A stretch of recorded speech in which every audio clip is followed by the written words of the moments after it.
Hey everybody, thanks for tuning in and thanks for your patience. We were just hammering out some connection issues that we're having on this side. Thanks for joining us tonight. Tonight we're doing a special presentation brought to you by the Anvil for the art of breaking and entering into the world of freelance. With us tonight we have our special guests.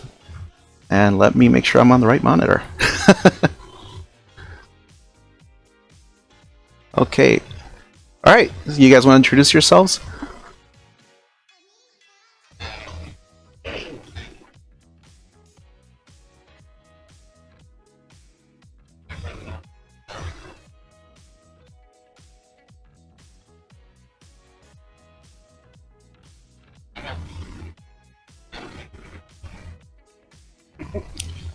Cool. Thank you for joining us. Yes. Go for it.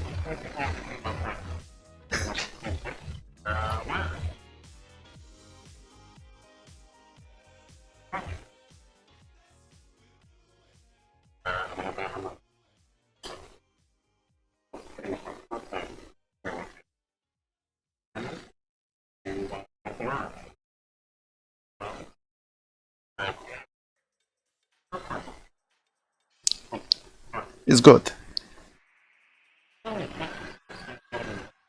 Right. Yeah, drawing's easy.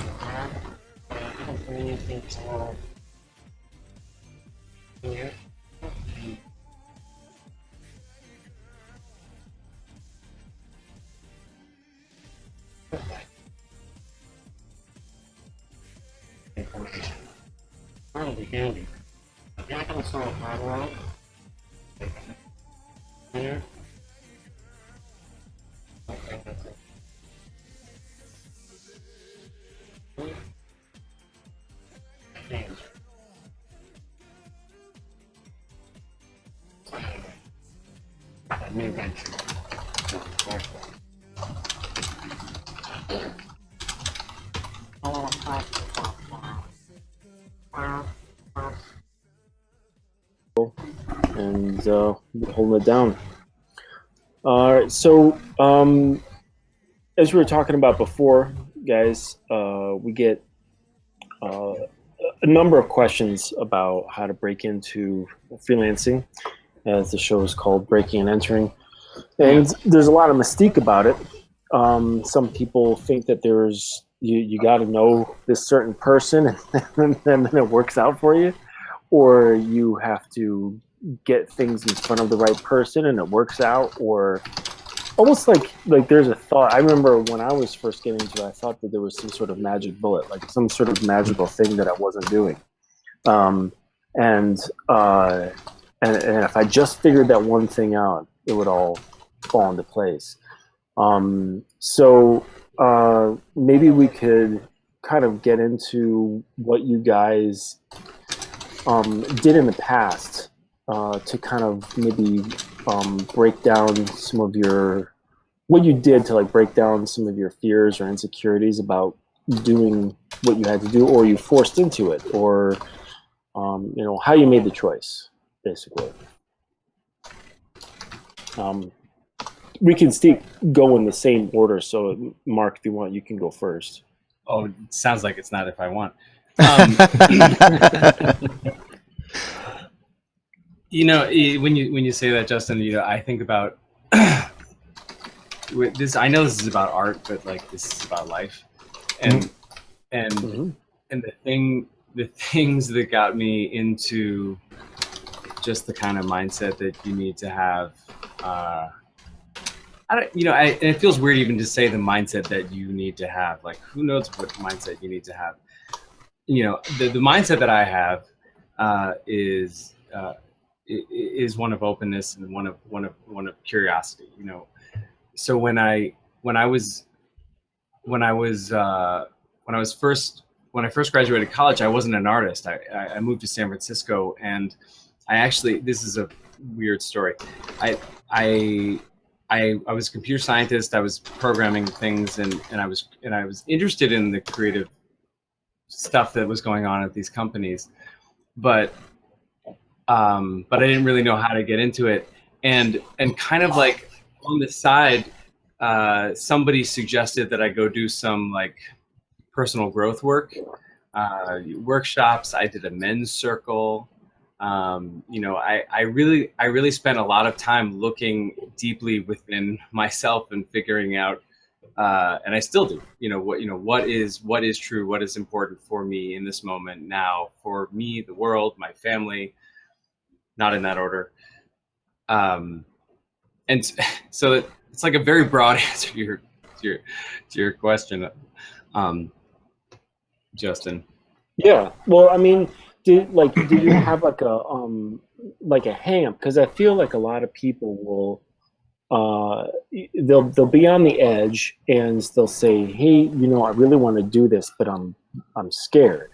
And I think what you're getting at is that you kind of have to spend a little bit more time searching yourself, and kind of facing your fears of. I mean, are you asking about like when you're supposed to go freelance or? Right. Well, because a lot of people say, well, how do I do this? I'm scared, or I'm apprehensive, or I don't even know what to do, even if I have the courage. So talking about the personal growth stuff, I know it's weird, but it is so important, because if you have that core, if you're like, look, this is what I'm doing, I'm moving forward in this direction, then that's when that's the point when you go and do it. There's all kinds of financial stuff too. We can talk about numbers and say you should have, a year's worth of salary or 2 years worth of salary, or, whatever it is in the bank, or it's laughing. Yeah. Don't wait for that. Yeah. Well, exactly. I know one person who actually did do that, and literally zero other people who have actually done that. Everyone has friends, family, support systems, whatever it is. But if you look deeply within yourself and you say, and I'm on this path, and you step on the path, that's when you should do it. Mm-hmm. Cool. All right, Adam, what are your thoughts on your initial steps into getting in, or getting out, however you want to look at it? No. I'm very happy where I am right now. I mean like getting out of like workforce. Yeah. And getting, dropping that whole world. It's funny that you say it like that, because it kind of felt that way. It felt like, for me, when it actually came to making that transition from working in studios to working full-time in studios to working independently, I always had this belief throughout the course of my career that the only way you can get stability as in a career is to work for somebody, get that stable paycheck, get the unemployment insurance if you need to, get the benefits, etc. Mm-hmm. But time after time, I kept re-experiencing the instability of the industry, and I wanted to work independently, but I was limited to my own geography because the online world didn't exist back then, right? Not the way it does today. Plus, a lot of studios would always say, no, we only want to hire in-house artists. So the only choice I had was to leave my home, relocate. And then when I had kids, I had my first child when I was 25. Well, I wasn't going to get up and, to me, my priority was being a father. So I didn't want to leave. So I kind of was stuck with this studio thing. And how old is your kid? She's 16 now. Oh, you're trying to you want to get me to confess my age? No,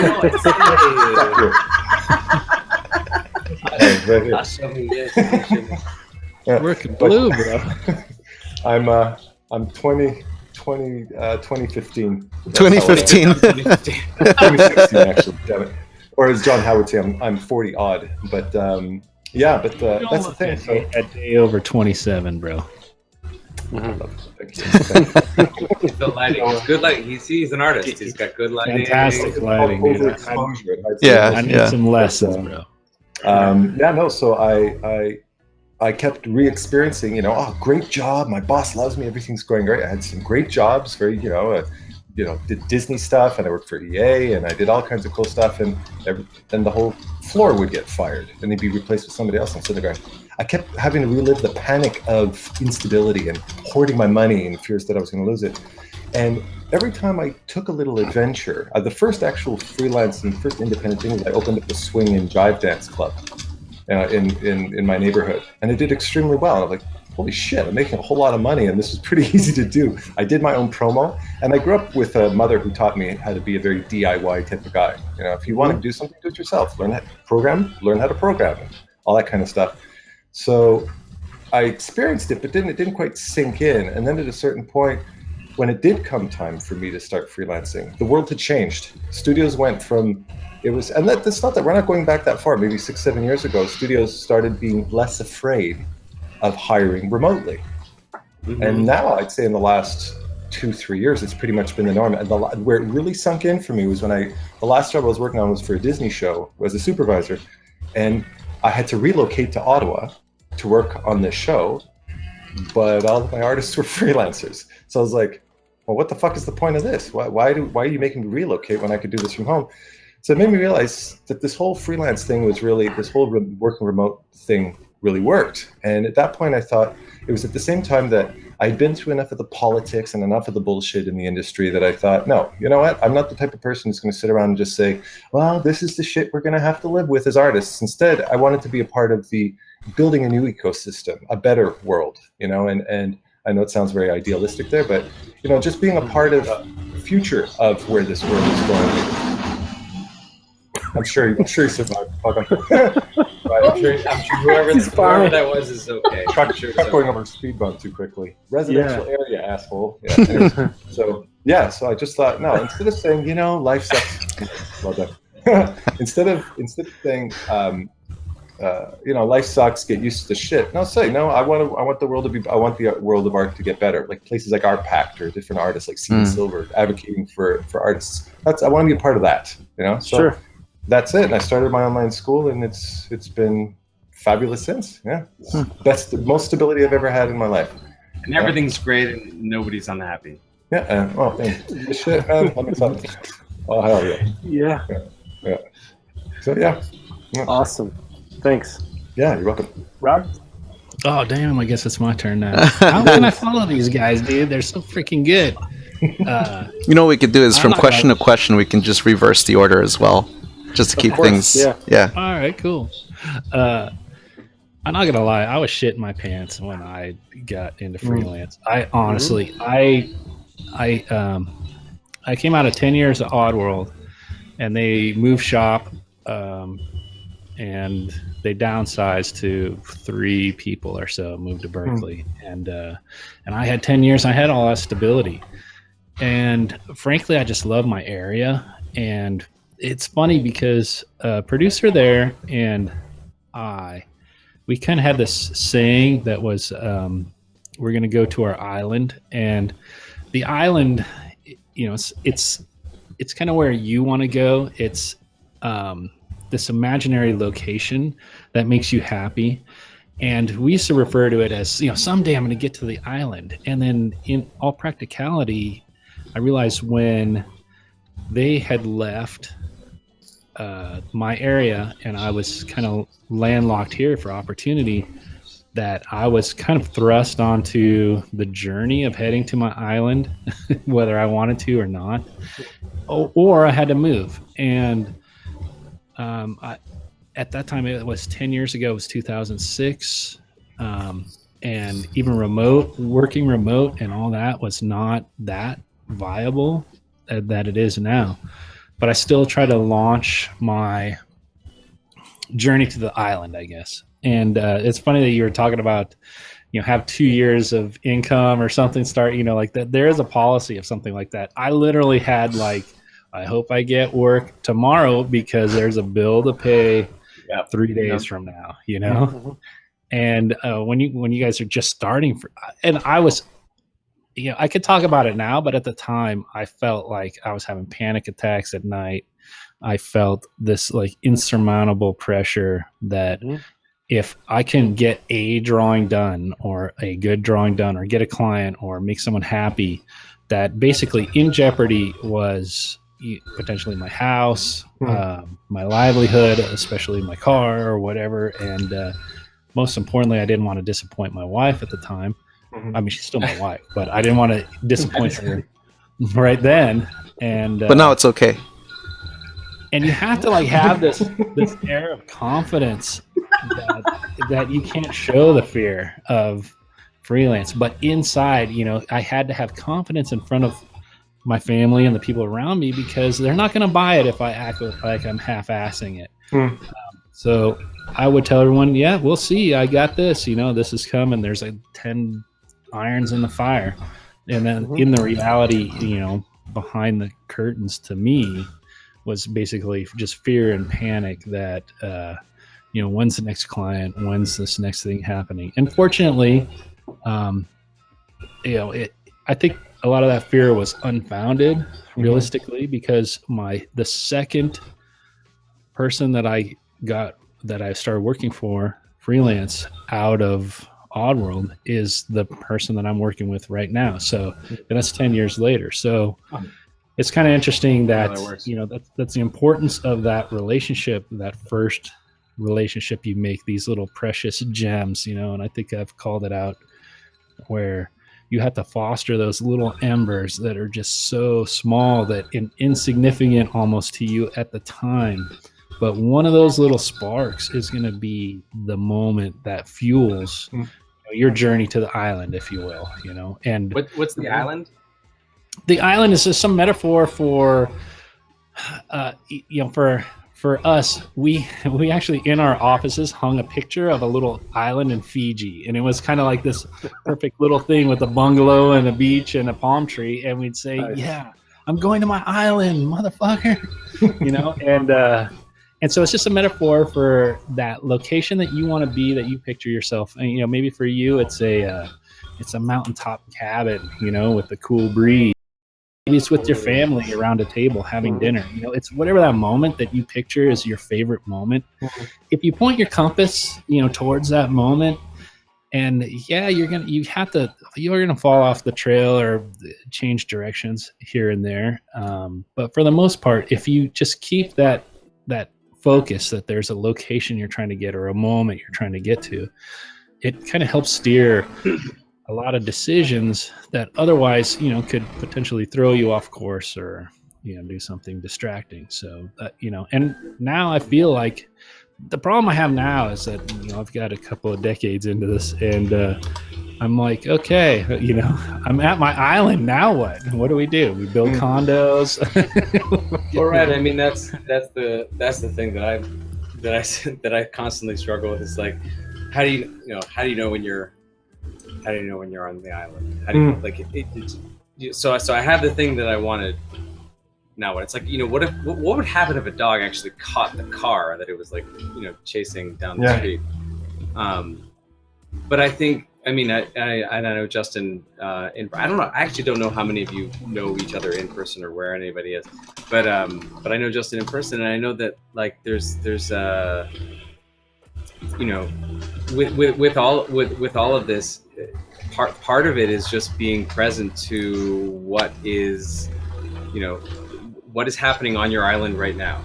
Right. I can answer that getting to the island part, because I kind of feel like I've had not that I've had my share of great times, but I feel like I've reached many of my goals, and I think I'm sure you guys have this too, but it's kind of like, here's the time at which you try to share the knowledge that you gained, over all those years, and you try to bring the next person and hopefully help them towards their island. And that's kind of like, I've done great drawings that I love, and I'm continuing to do great drawings and paintings and grow as an artist. But part of that is, what do I want to leave, when I'm gone? If I could just hoist one other person or two other people over the wall, so that they continue on and get that feeling, or get to a place they wouldn't have made otherwise, that makes me feel like do you ever feel like you're better at hoisting people than being people? Do I feel good question. Yeah, it is. It is.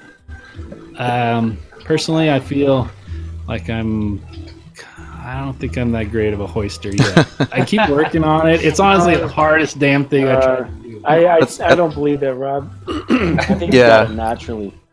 I tell everybody, it's like, man, you gotta watch Rob. He's like the uncle that you wish you had. Dude, I get that a lot. Like, hey, it's Uncle Rob's show. I'm like, Yeah, dude, Rob, I we can gotta see change through, my Nice. we can see through your bullshit. We can see through your bullshit. The whole thing, the number one rule to being a hero is you're not allowed to say you're a hero. Right. I thought this was your show, I get actually. Yeah, so, Yeah. you're making me blush, bro. But Some of what you're talking I about, honestly Rob. don't feel it. I honestly feel I know the thread, and I want to ask you guys this too. The thread from me being like here and not being here, like being a janitor, was so thin, and I can kind of count it back. I know the day, which was me, looking at an art school and being like, that's kind of cool, and asking my mom, like, do you think that would be cool? And she's like, she could have said either yes or she could have said no, and she ended up saying, you know what, you kind of seem like an art that would be good for you. Mm-hmm. In that moment, and it happened over lunch at a Chinese food place. Wow, it's like a specific moment. No, it is because I thought, okay, so maybe I'm going to go to art school. And my fortune cookie said something like, buy that ticket and take the trip now. It literally said that. Wow. And I put What the are fortune the cookie odds? in my wallet. But then I was What like, are okay. the odds? It's so weird, right? They must have run out of the stick with your wife fortune cookies. The funny thing was, her fortune cookie said the same, and so did everyone else's. No. But to me, like that thread was so small that day. If I skipped that lunch and we never talked, or I never, went to my mom for help or whatever, that moment was so small and fleeting that if that didn't happen for me, I wouldn't be here, and I wouldn't be here with you guys. This is the best people on the web, and so I concur. Yeah, I'm curious. If I can be that guy who someone's going to give up drawing for some reason, their friend said the face they drew looks like a potato or something, and they're thinking like, I'm going to quit drawing. And if they happen to just go onto my channel and see that video, like, hey, you can be an artist even if you suck at math or whatever. It's like, and if they stick to it one more day, and for some reason that day turns into a week, and that week turns into a year, and then that year turns into a career, it's like, shit, dude, now I could crap out and feel good about myself. Well, so I mean, looking at like this island thing, and something occurred to me recently, and maybe it's just common knowledge, but I've determined that life is just pretty much about like growing new things and maintenance. Like everything's maintenance. Like I have to maintain my house, I have to maintain my body, the food in my refrigerator, like my clothes, my kids, my animals. Like everything's maintaining everything. And if I add anything new to that, then I have to maintain that. And so that's why we have to add to that. That's why I'm not getting a dog. My daughter's like, let's get a dog. I'm like, no. That's another thing that I'm going to have to maintain.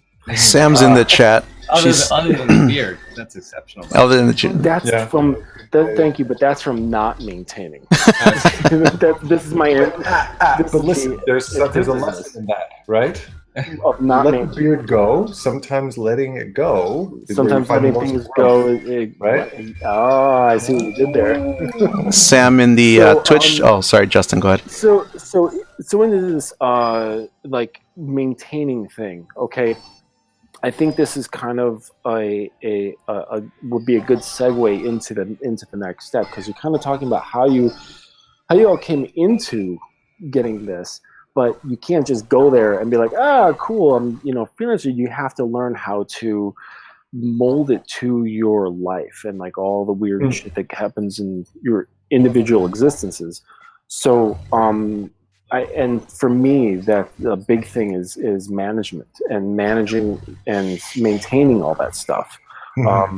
So maybe you can go and we could maybe start with Adam and talk about like managing. And I know this is going to be a big one because I know Mark, you have a family. Rob, do you have kids? I got a dog. Okay, that's enough. I mean, But that's not the point. It doesn't. Dog versus kids debate. That's nice. You don't have to have kids for this, but you do have stuff other than just you and your art. Yeah. It would be nice, but Just it's just not the way life is. really And I know quick. that- Just really quick here. Sam in the Twitch chat said that she thinks of herself at 11 first posting art online, and that she looks back at the community and that the community was incredibly kind and supportive, and she thinks that's a large reason why she's still doing it. Had they discouraged her at the time when she was very fragile and not used to critique, for example, she may have given up. She wants to be a better person who could potentially encourage someone else later, like at another time.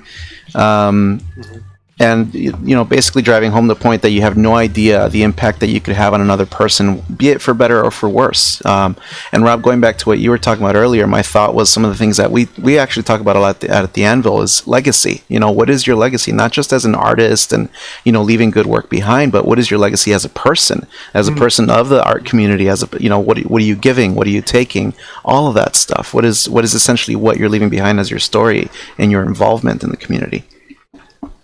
Yep. That's my 2 cents. Yeah, absolutely.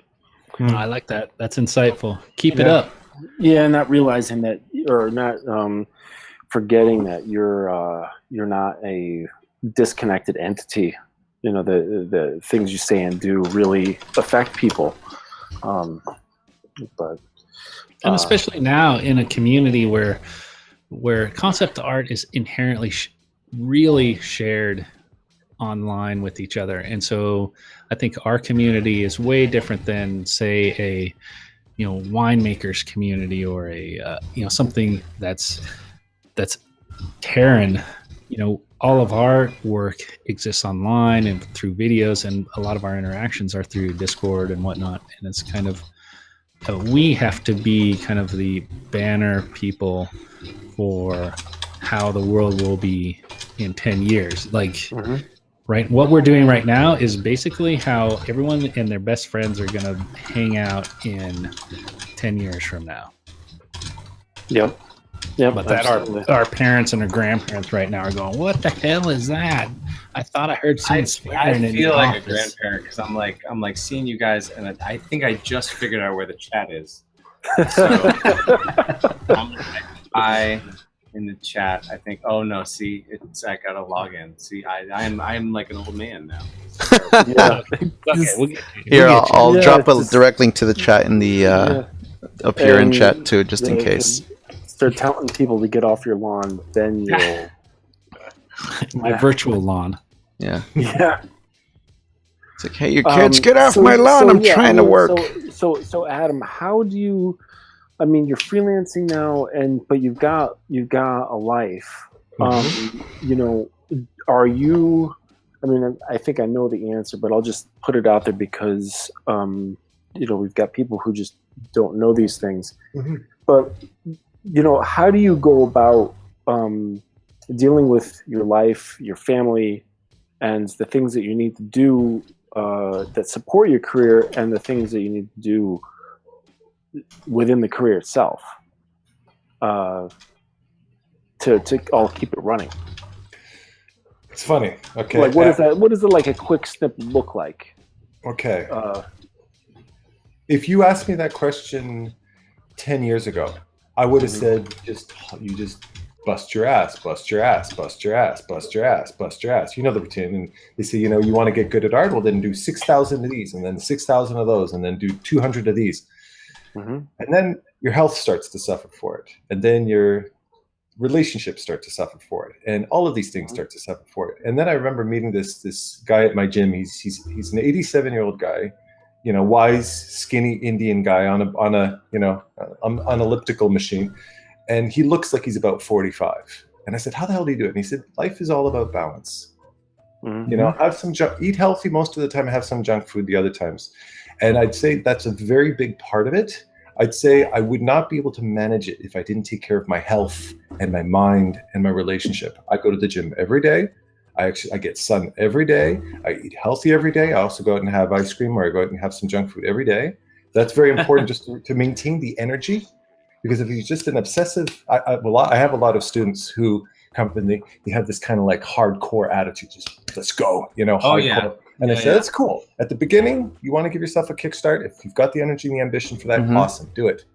which is, how good are you going to be at maintaining this pace in 20 years? Yeah. So I've been doing it for 20 years, right? You're going to be dead in 20 years. You're going to have, your thyroid's going to go on you. Something's going to fuck up. I said, you have to take care of your health.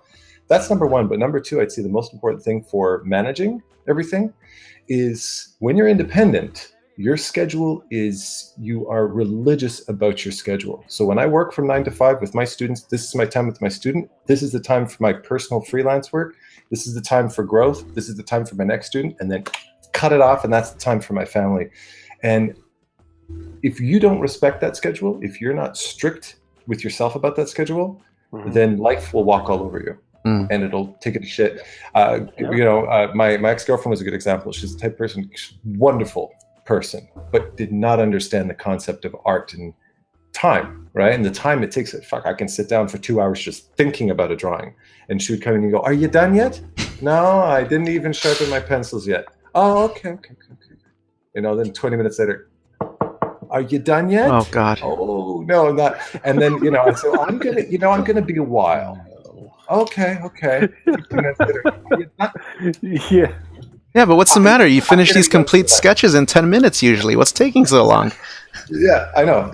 Exactly. And no, it's when I have a schedule, even though I'm working from home, this is my office during work hours. And if my sister calls me up and says, "Can you babysit your nephews?" "Nope." Yeah. "No, I'm working. Would you send somebody You're to the at work. office?" "No, right. This is my workplace." Right? Then 5 o'clock, everybody's welcome over. But up until then, no, right? So you have to set your own schedule. You have to be very strict about your own schedule, and you have to get annoyed with people and frustrated with people if they disrespect that. Right. Because it's the same as somebody walking into your office and disrupting you, or while you're working in a studio. Nobody would ever think of doing that, right? So you really have to be strict about that, but not to the point where you start to alienate everybody else. Frazetta is a good example. Frank Frazetta Jr., his son, there's an interview on YouTube you can go and check out. And his son said his father would usually work overnight so that he wasn't interfering with his family work. But if at any point, if he was in the middle of a painting and his son walked in and asked him if he could go play baseball, he'd put the paintbrush away and run out the door with his kids, because he knew what his priorities were.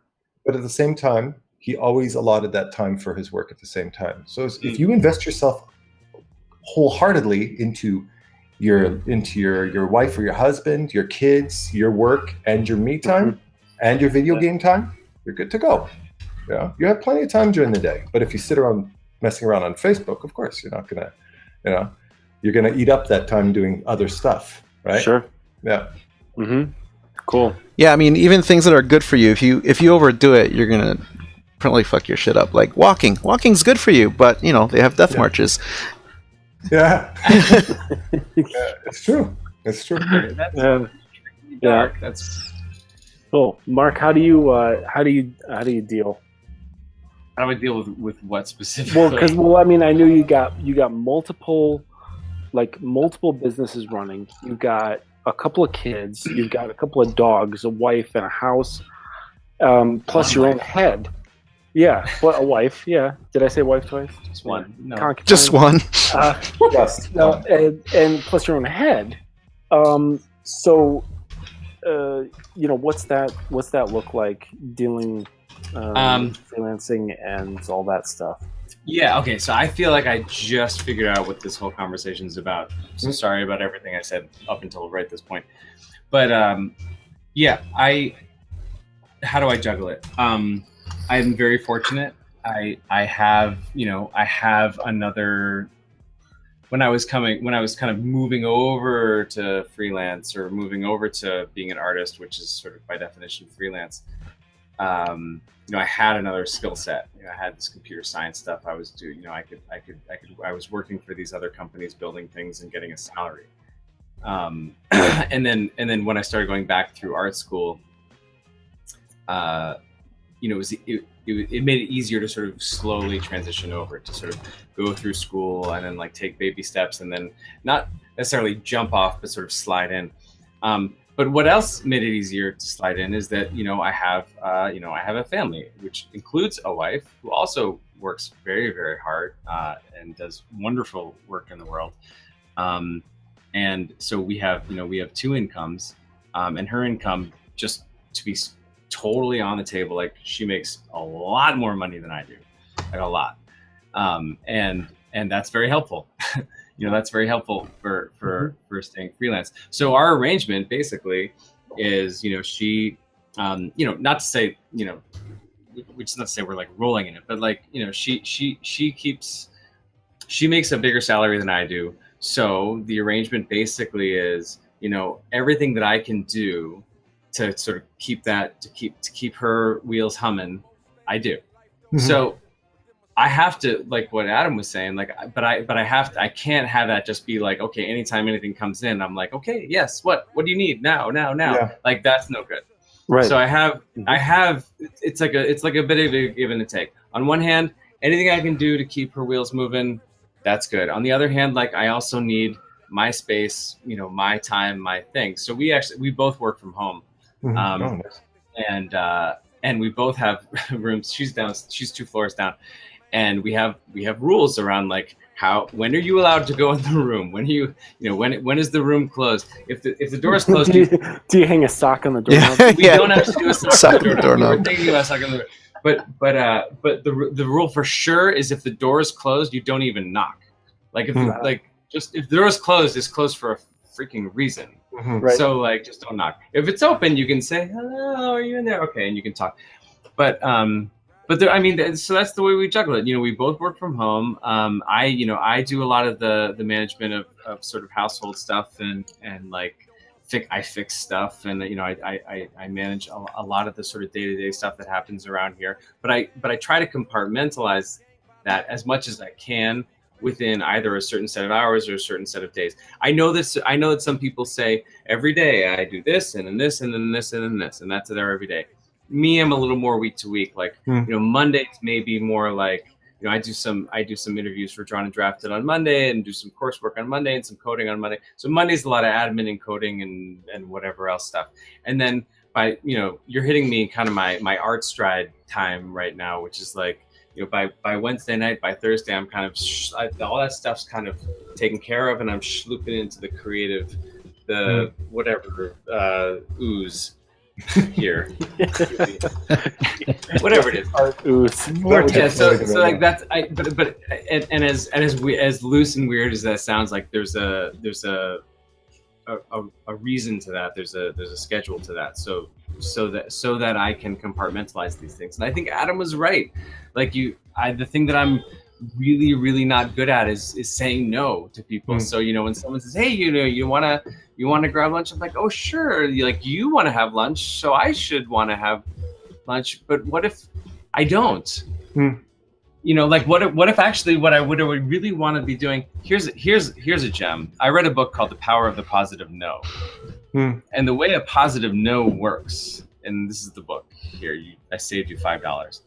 The way that the positive no works is someone says, do you want to have lunch with me? And you say, you know what? I do want to have lunch with you. Yes, I do want to have lunch with you. No, I can't do it now because I am a big yes to the shit I'm doing right now. Like I'm a big yes to like, I am jamming on this and like whatever else I'm working on.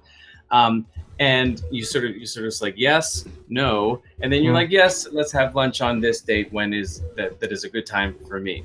And that's a thing that I had to figure out as a freelancer. If I had known that at the beginning of my freelance career, I would be, I'd be much better off now. It's a yes, no, yes. But the no is a yes to you. It's a yes to your work, your passion. Yeah. Oh, I like that, dude. I'm gonna have to try that. Yeah, I call those counter bids. They give you a bid. Bids? Yeah, counter bid. Yeah. So it's like they have a bid for lunch, and I can't do today, but I can tell you what, we can do Saturday, or we can do next Tuesday, or whatever. And that way you're not. I'll see your lunch, and I'll raise you painting by myself. I mean, the hard thing though is like the hard thing, right? The actual no is like hard. It's like when someone's like, "Do you want to have lunch?" and you're like, "I actually never want to have lunch with you. I don't know how to do that. But someone else can tell me how to do that." You just did it. Yeah. How to say no and be truthful about it. Yeah. No, motherfucker. Damn. Sam just brought up a good point. She says, talk way too close to me. She has the opposite problem. She has to say yes to social things more because it's easy to just sit home working on art stuff, and social things require more energy. And yeah, I mean, you don't want to be the weird hermit and isolate it. You know, like you said earlier, isolating everybody else from you, or alienating everyone else, rather. Mm-hmm. Yeah. Yeah, Well, and the flip side of that helps is if you're giving up that social interaction, and for some people it's not necessarily giving up because it's awkward for all. Right. But like if you're giving that up, if you're gonna choose, it's like choices. Like if you're choosing to be home, do it. Like do it. Sit at the desk, look at some reference, draw something, whatever your creative thing is. Just do something to push that ball forward. Don't just not go. Yeah, right. You know, something that you're saying as well, Mark. Just to add to that is, and you mentioned it when you have the support. I have the same thing. You know, I'm not the big breadwinner of the household, so I definitely have that support, and that definitely makes a difference for me as well. But lost my trail of thought. Damn it. Yeah, no. No yes nos. No yes nos. Shit. All right, now it's gone. Sorry, guys. It'll come back to you when you least expect it. I feel a kinship with you now. I'm glad we talked. Oh, yes, that's what it is. Thank you. Thank you for cutting it off, because that made me cut you off. Okay. Shit, I lost it again. No, it's dedicating yourself to somebody else. It's very easy. It's very easy to let yourself. It's very easy to say, fuck it. You know, I'm the only one suffering if I don't fulfill such and such a responsibility. But like Mark said, and like Rob said, you've got somebody who's depending on you. And when you have somebody that's depending on you, it's an added incentive. It's more than just yourself, right? And for me, one of the big incentives that does keep me never letting anybody down is the fact that I'm a teacher, right? And my students are depending on me. This is my business. They have employed me for my services. I will never let them down, right? I would never imagine letting them down, not only for myself, but for them. So it's having that incentive of, if I fuck up, I'm not fucking up myself. I'm screwing somebody over. And that's something I could never live with. Right. So that's something that keeps you on that strict schedule, that makes sure you don't miss an appointment, don't miss a time, make sure that you're consistent with the way you do your things and stuff like that. Because I'm not just screwing up my own life, I'm screwing up somebody else's. So always having that somebody, YouTube channel. Accountability. Yeah, accountability, integrity. You know, being a person of your word, even with yourself. Like if you say, tonight I'm going to stream at 7, I mean, you're not letting yourself down that way as well. It's just having integrity and accountability. Yeah. Yeah. Well, both Mark and Rob know, or all of us know, every one of us here know that we have viewers, we have people following us, we have YouTube channels, we have, you know, mentorships, all kinds of things that we're sharing with people. People are listening. People value that kind of stuff. Yeah. And you can't just cut people off at that point. And you had to at a certain point in your lives. I know you can relate to what I'm saying. At a certain point, you said, if I'm going to do this, I'm making a commitment to it. I'm not just going to kind of provide people with a service, provide people with help for such and such a time, and then just cut off at a certain point. We're going to, where the fuck did you go? Right. You want to, you've committed yourself to that online community, and that keeps you going. Right. So who you feeds you back. And it creates that feedback loop that keeps everything rolling, right? Yeah, absolutely. So Rob, what do you like? What sort of challenges do you find, or when you were freelancing, what sort of challenges were you dealing with? And how did you deal with them? As far as like a life balance thing? Yeah, well, and keeping the thing going that you just jumped into. See, I got to kind of, I think the most controversial video on my channel is kind of like the day. Well, that's the one I'm going to watch first. It might be the nose hair. I don't know. Okay. That's my personal favorite. But it is I think it is the one where I do a day in the life of concept art. And I, let's see. I don't really know how to explain it, but as far as schedule, I come at it from a fairly fear-based, I guess maybe I have to back up. I started doing art as a graffiti artist. So a lot of my art is illegal. I'm in my mode when I'm angry or sad, or I feel pressure or something like that. That's what motivates me. So as far as schedule, like the pressure that fuels me. And I kind of consider like my personal way of dealing with art very base. There's not a lot of inflection or finesse to how I communicate to other people about it sometimes.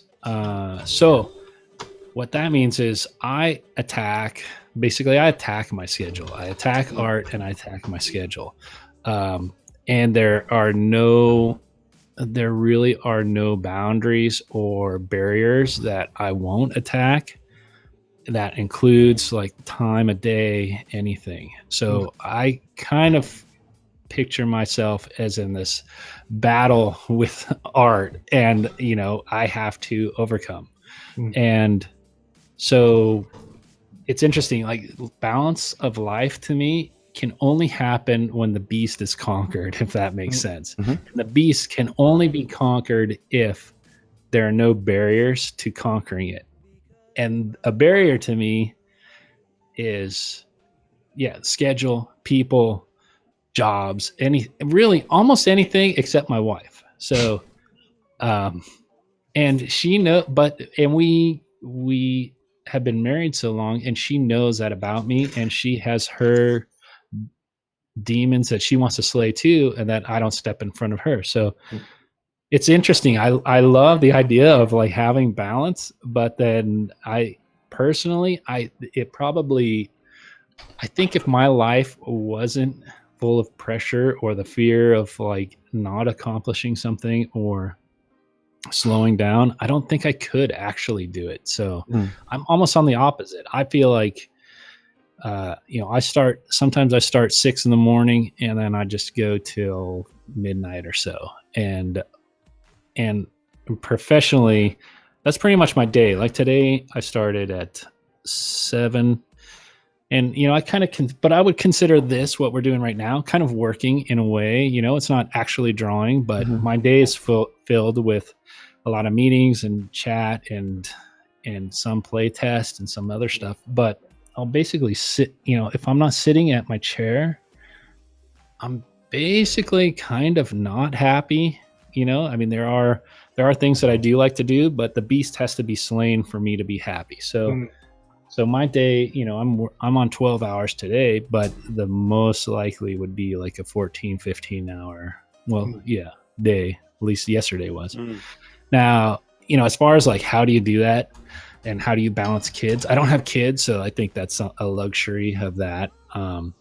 And if I do have to take time off, I thought the Frazetta story was very interesting, because if I do have to pop out, I'll pop out. I'll pop out at 1:00 because I got to go to DMV, or dinner. We'll pop out, and then we got to watch Casey Neistat videos, so we'll pop out. And I'll do something. But I always kind of cycle back in 20 minutes or a half hour.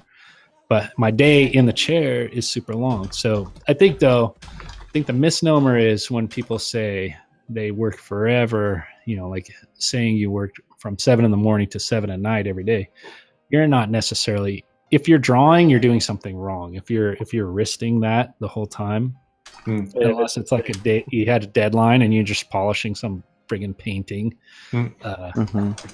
then I think you're, as long as you pace your day to where you have a lunch, go get a coffee, go watch some YouTube, make sure you communicate with a few people outside of your office, then you're good. So, and then stay away from carpal tunnel too. That's the other one. So Yeah. So see these guys. My desk is covered in these like fuzzy things, and it's specifically to prevent carpal tunnel, because if you do draw for 12 hours a day, like literally detailing something, and if you rest your hand on the edge of the desk, dude, you're gonna be done in a year. Yeah, one of the things that's really great for that, this isn't like a sponsorship plug or anything, but it's called a Powerball. Not yet, but it's Powerball. Have you guys ever heard of these? They're like little gyro balls. Yeah, I've these seen are those great before, dude. So what it is you get it spinning, and then I can kind of demo it quickly, but you know what else they do is animators will use, like the old school Disney guys would use yo-yos. Yeah. So if you're always drawing, like technically you draw That's what pulling the those line things are towards for. yourself. So if you get a yo-yo, that gets you flicking your wrist the other way. So you'll know, like, if you come across a hardcore drawer, they got a goddamn yo-yo at their desk. Yeah, this thing it's got I haven't played with yo-yo in years, except for this morning. It's weird. You bring it up now. Oh, these bad boys. That's a cool idea. Never even thought about that.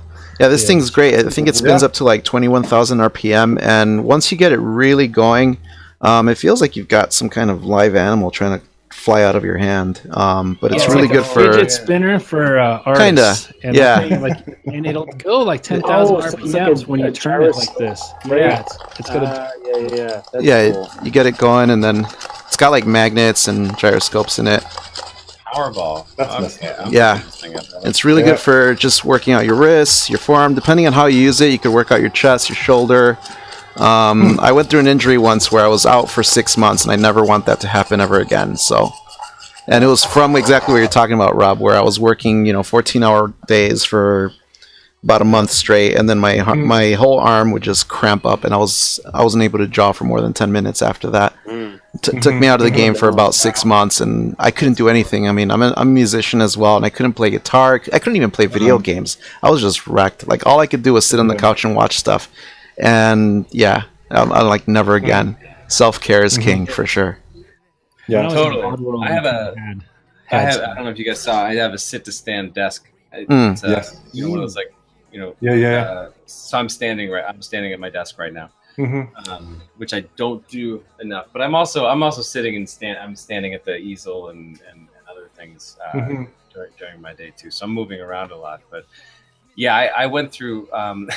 I actually injured myself making my art. This is so weird, but like I was doing a lot of video game work, and I worked at EA too. Somebody said that earlier, and a bunch of different places, and I transitioned to do, like, trading card game art and game tabletop stuff, and then my mentor kind of got me back into traditional work, and I started doing these big resin pieces. I don't know, you can't. They're heavy is the point, and I actually gave myself tendonitis in both. I have it still now in both elbows because I couldn't figure out, because I had to carry these things. They were like so heavy, but I had to pick them up kind of in the middle, over there, and kind of hold them like this and walk them around the room. And so I just really effed up my elbows. I was out. I really couldn't do a whole lot for 6 months. And it's been, I'm now just getting back into, being able to really work out and exercise and stuff like that. So is it transporting from one specific place to another specific place? Well, yeah. So this is my office, which you guys see. But there's the other side of the studio, which is my wife's also a painter. So the other side is sort of her side. That's where I do where I pour my resin and do like anything over there. So I'll let it dry over there, close the door. So I carry things. So I work on stuff here, prep it, take it over there, pour resin on it back in here. But I do have to carry the stuff. I have purchased a little dolly that I basically take, the 30 feet back and forth. Because I was thinking, like, if you ever like spend time in like an automotive garage or like one of those hardcore sculpture studios, where they have a track on the ceiling from when they're taking engines out of cars, and they'll like bring it up with like a pulley, and then there's a track that runs across the ceiling. I want one of those things so bad. Across. You could probably build one with Home Depot stuff. Sure. Basically just a clothesline, you need some pulleys and whatnot. But yeah, that's really great that we got to get a quick little picture of what you guys do, and how they cross over. So it seemed like how we started, it was Rob had mentioned the island experience and basically having a vision of where you want to go. Or just what an ideal situation is for you, and see your destination, and that I think can help you figure out how to get there, right? So I thought that was an important aspect that a lot of people don't do. They just say like, well, I want to just get into freelancing because I like to, draw cool stuff, and that's what I want to do. But that's not really the goal. right? Mm-hmm. Like you got to be a clear vision of what that looks like. And I thought that was a really important point. Another one was along with that was identifying your motivation. So talked about your needs in your life. Fear was a big one. Taming the beast or slaying the dragon, however you want to put it. But identifying what your core motivation is for doing what you're doing. Mm-hmm. Well, right? yeah, like Rob, you said So you just went back to full time. I mean, it seems like, if you're clear on what it is that, like, what the reason you want to be freelance or whatever, like the reason you want, what is it you want to be doing, and you found it with a salary attached to it. It sounds like. Well, interesting. It's the same arrangement because Riot became my primary client while I was freelancer, and basically it just got easier for us to manage our relationship if I was an actual employee. So I still maintain a kind of a freelance existence under a full-time umbrella. And that was, but it took me a long time. I freelanced with them for 4 years and I needed them. It couldn't be, I had to prove myself that I could deliver on time, do all the work, exceed expectations on a freelance status, where it made sense that I could be like semi-remote as an employee and maintain a similar relationship as a salary. So it made things more convenient for everyone, and the value is still delivered to those guys. So that's kind of, you should try it if you can get it. Put it that way. But it's almost like you have to be flexible as a freelancer. So you have to be like, yeah, I can be this kind of entity, and I can do all of these things, or maybe just this subset of things, or maybe this more things, and you're just doing a different subset of things. And it's almost like full time is just sort of like one way of being freelance in a way. I mean, right? A job is just sort of like you're still being you. Position. Right. You're still being you. You still have your goals. You still have how you function as an artist. It should be. Yeah. What happened is I ended up getting actually better because I could. Here's what I found is when I kept switching styles and I kept having to hustle, and there's then the fears in there, and you're trying to deliver the right amount of art for how much you're getting paid, and you're trying to exceed expectations by just enough that you keep them, and then you get a new client, and then you just find yourself I found myself just concentrating on that a lot when I had only one client. So, and this still works for freelance if you can maintain just one client relationship or going to full time. Once I could drop the fear of always having to hustle. So once I could drop, like contacting old art directors every few months, and stuff like that, then I could actually just jump into the art and live in the art. And then that kind of freed me up. I didn't realize how much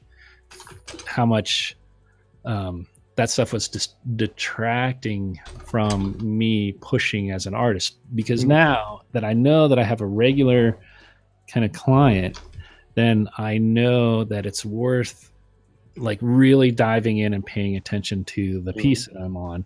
And I'm not just like trying to exceed it by $100 worth of value. That now I'm like, everything that returns to me is me becoming a better artist.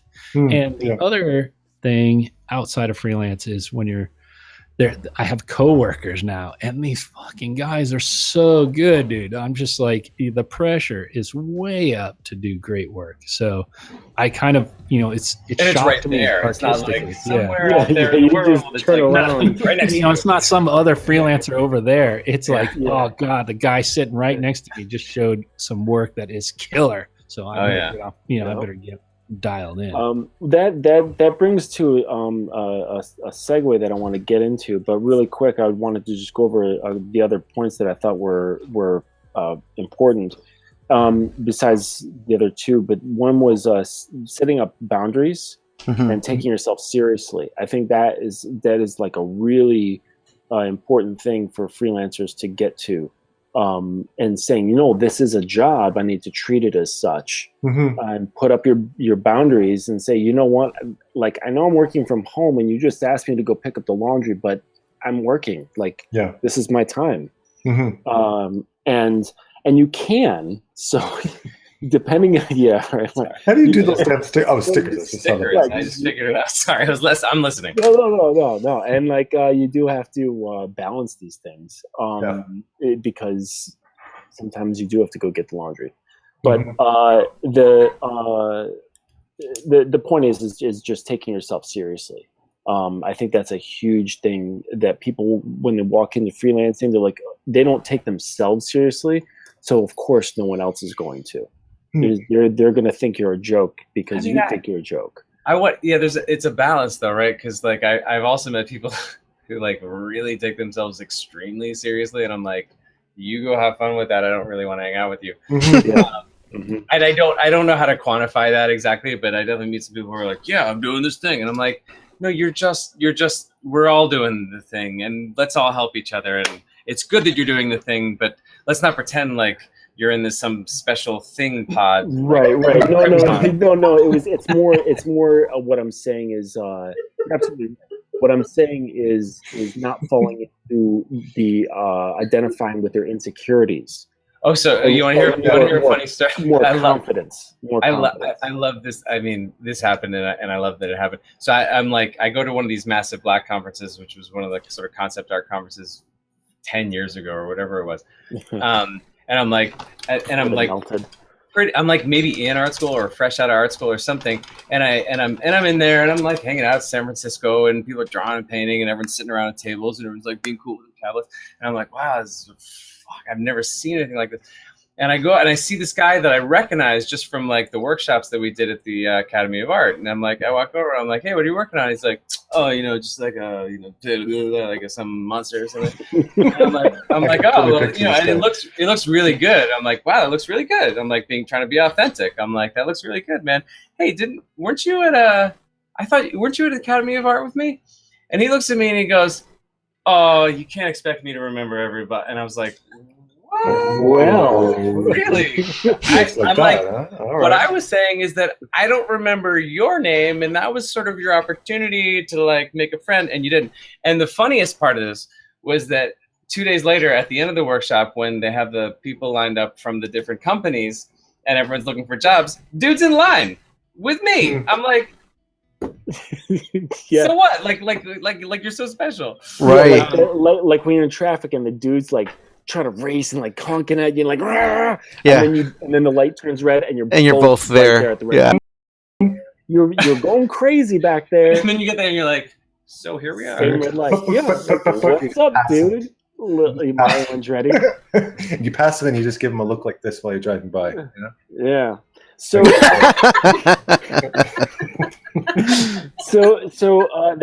big thing, and Rob was kind of touching on it, is clientele, and you get that a lot. Like, how do I get clients? And we all have different methods. I teach certain ways. Like personally, I do not like casting nets and things like that, or being really passive. I don't set up things all over the place at every freaking account and try to be everywhere all the time. I prefer, like, I've mentioned this to many people, just sticking the knife in my mouth and going out and hunting my clients individually. Yeah. And I stalk them, and I learn their patterns and what they eat and all the shit, and then I get them. And that's just how I operate. You subdue the guard dogs. And I don't.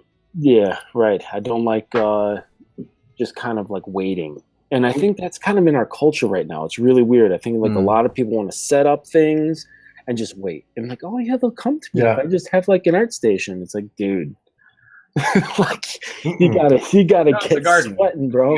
You gotta water it every day. Yeah. So getting clients. You guys come from really different places, so it'd be interesting to hear, how like Rob did, dealing with like video game people, tabletop people, and everything else going into freelancing. So anyone can pick it up. about how you go about getting client work? Well, I could start. I could start by saying that what I did wrong. If I go back to the beginning of my career, I used to spread myself out too thin, and I had, like you said, I had this idea where I just basically took a bunch of breadcrumbs and just scattered them all over the water, and hopefully a fish would grab it. And it didn't happen. If it did, it was always a shitty job, working on fucking Dora or something like that, some stupid crap show or whatever.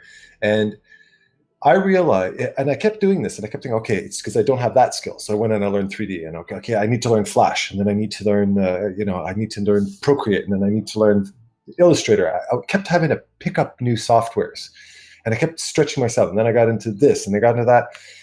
And at a certain point, I just got completely overwhelmed with the idea of having to start over again. And I reached a certain point where I thought, wait a minute. When I was 5, I knew I wanted to be an artist. When I was 5, how the fuck did I get here? Now I've done a million different things and nobody's answering my phone calls type of idea, right? And I decided to put my foot down and I said, no, I was put on this planet to do something that I love. And when you love something, I've spoken about this in my art talks a million times. When you love something, you never work, right? You can invest those, like Rob said, you can invest those 14, 16 hours into it today because it's a lot of work. And yeah, you are tired at the end of the day, but it's your love. It's breathing. It's your passion, right? Yeah. And when you do that, what happens is instead of being this pellet gun trying to peg a target all the time, instead you become a magnet. And I found that the moment I said, you know what, no, I'm a fantasy artist, I'm a fantasy illustrator, this is what I do. And if there's any fucking work out there for it, I don't give a shit. I don't care. I just want to be extremely good at this. And I had a very, very, very specific goal, a very specific desire that all of a sudden people just started gravitating to me because I'm doing what I love. I cannot walk, but I can talk the talk. And I remember a moment I had at EA. A perfect example was when I was at EA. Everybody's sitting around the table at this new software. This guy was going, "Yo, dude, check it out. If I take this piece of paper and I hold it in front of the camera, a transformer appeared." He goes, "If I move the paper, it follows tracks it." He's showing motion capture. He actually designed it into his own camera, right? And everybody's sitting there going, "Oh my God, this is the coolest thing I've ever seen." And they're all drool. Oh my God, you're God. Have me now. That kind of shit. And I'm sitting there going, that's cool. You can picture that one lone head sticking out in the background going, wow, that's awesome, man. That's so cool. Yeah, wow. And in my deepest soul of souls, I'm like, I so don't give a fuck. This is not who I am. And then the big turning point was I started to teach. I started teaching at college. And I walked into that teacher's lounge and it was all traditional artists and cartoonists and fantasy artists and concept artists and illustrators. And I walked in that room and I swear to God, 5 minutes, I met a room full of my kindred spirits. And they said, "Do you know this artist?" Yeah. We all started nerding out over the same artists and somebody would show this painting and we love it in the same way. And I knew I was home, right? I found my home. And I lived in that home and I breeded it to the point where it became so big that it became a magnet. And that's really what I believe. I really believe that you're put on this planet to do something that you're truly passionate about. And if you do it extremely well, somebody will find you. Yeah. But if you keep trying to appeal to too many people, you just come across as a poser. I had that moment. In a different way. I went back. I did the computer science thing and I went to art school and then I was sort of fucking around and I had like different internet companies and I was working at EA and video games and other stuff. And then I went to this thing, and Justin knows this thing called, and Jen too, the illustration masterclass. And I walked into this room of people and this is funny, like I have a degree at this point in illustration, a full degree in illustration. And I walk in and there's these people who are teaching this course and I'm like, someone actually paints all of these covers on these books. Somebody got paid money, and that's a career. I could do that. This is 5 years after art school. They've gotten better over there at the academy, but I had that moment where I walked in and I was like, I felt like I'd come home. Like I felt like it was okay for me to be on the journey. It was okay for me to be where I was on the journey, which was not extremely far at all. And we were all moving along together, and it was okay for me to jump in. And I'm seeing Justin on the chat. It's, you know, to find your tribe, you know, to get there and to see these people. I went to the master class, and like literally like the next day, the next week, one of the instructors invited me to his house to come paint. I went to his house and painted. And then he invited me to like a convention and another convention and a LuxCon and these other things that we go to. And so like my whole intro to this world was that one moment where I walked in and people just welcomed me. Mm-hmm. So for Adam, you were like saying that doing for clients, because we're trying to focus on how people get clients, and Adam, you were saying that you should that for you it's focusing on what you love to do, right? Yeah. I'll add to that. And I think that Marc, I went off on a tangent. I forgot the beginning. But you were touching on something that's you know, also important. That's how you get clients. I'm sorry. Well, that's how you get clients. Is having real, authentic friendships and relationships with people. Right. That's what I was going to get real at. friendships and that's, I mean, I don't know any other way that it happens. Right. So developing authentic relationships with people. I know with my clients, I'm on a first name basis with all of them. Like I know what's going on with their lives and their families, and like to me that's like a really big deal. That they're not just a source of money for me. That like I know what's happening in the development of their books, and they tell me what's going on, and even some of them ask me like what I should do with their like plot stuff, and I'm like, I don't know I'm not a writer. Like, don't ask me this, you know. But it's just cool that like we have that ability to go back and forth. So I think relationships are key, and doing what you love is key. Like don't just be like, oh yeah, so that looks like it's successful. Man, I thought I should go into like doing fantasy art, and I asked this one girl, I'm not going to mention who she is. She's a very well known fantasy illustrator, and I was like, do you think I should get into fantasy art, because you know it seems like this was like a number of years ago. I said it seems like there's more opportunities for that, and she gave me such a verbal smackdown as someone who'd been at it for like 10 years or so. And just like, you gotta be kidding me. Like, don't do it because you think that it makes more money. Like, if you love painting dragons, paint the damn dragons. Yeah. You know, could I just jump in for 2 seconds? Yeah. Because we're tapping on something hugely important. And I think we're all kind of flirting with this idea a little bit, but there's a very important thing. And I think it's specificity. Being specific. Working as a director taught me this, and it was funny. It wasn't until I was sitting in a director chair that it became so painfully clear to me what gets people hired. I would receive when you're working ADA, you get like 200 CVs a day, right? And you're flipping through them, and most CVs that you receive, a typical novice level CV is somebody who thinks to themselves, you know, if I cast my net wide enough, I'll catch the fish, right? I always hired somebody for something specific. Always. I'm not going to hire somebody because they're good at it. I'm not going to look at a CV and go, no, not here maybe, but I'll pass it over to the programming department, see what they think. It doesn't work that way. It's yes, no, done, right? When you are passionate about one thing, you invest all of your energy into it. When you apply, you're not applying to 200 places and hoping. You're applying to one and knowing you're going to get it. Because you know you're so damn good at doing that one thing. When I send an application to anybody, I go, I want to work there. Just there. Fuck the rest of them. Just right there. And I know that I pick that. I handpick it because I know that that's what I'm perfectly suited for. It suits me. So target audience is a skill that needs to be developed. As also a necessary tool. Is knowing who. Like well, I was saying, it's not just. I think Adam, you are speaking my language, man. Like it's not just like I want to go for that target audience, but it's like you figure out what you want to do, and you do it, and you do it really, really, really well, as opposed to I can do, and I'm guilty of this, like doing lots of different things pretty good, and then you throw yourself out there and say, well, I can do this or this or this or this. You know, if I've got somebody who can do kind of a bunch of things okay, and I've got this guy who can come in and solve my problem better than I can even fucking imagine, I'm going to hire the other guy. I'm going to hire that other guy. Yeah, exactly. Yeah. So Rob, what do you think as a helpful tool for gaining clientele?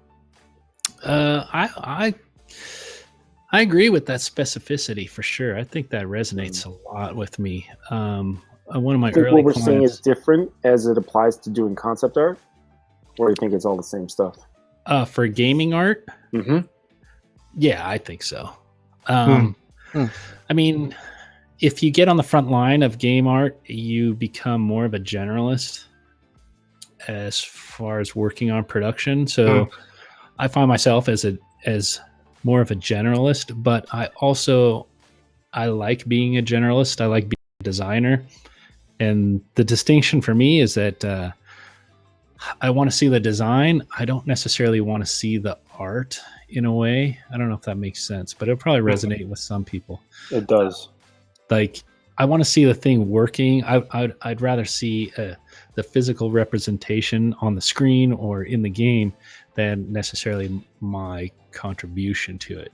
But that's something I kind of just, my ego wants me to like paint fantastic paintings, but then I know deep down in my heart, I love to just tinker on things and get things designed and made.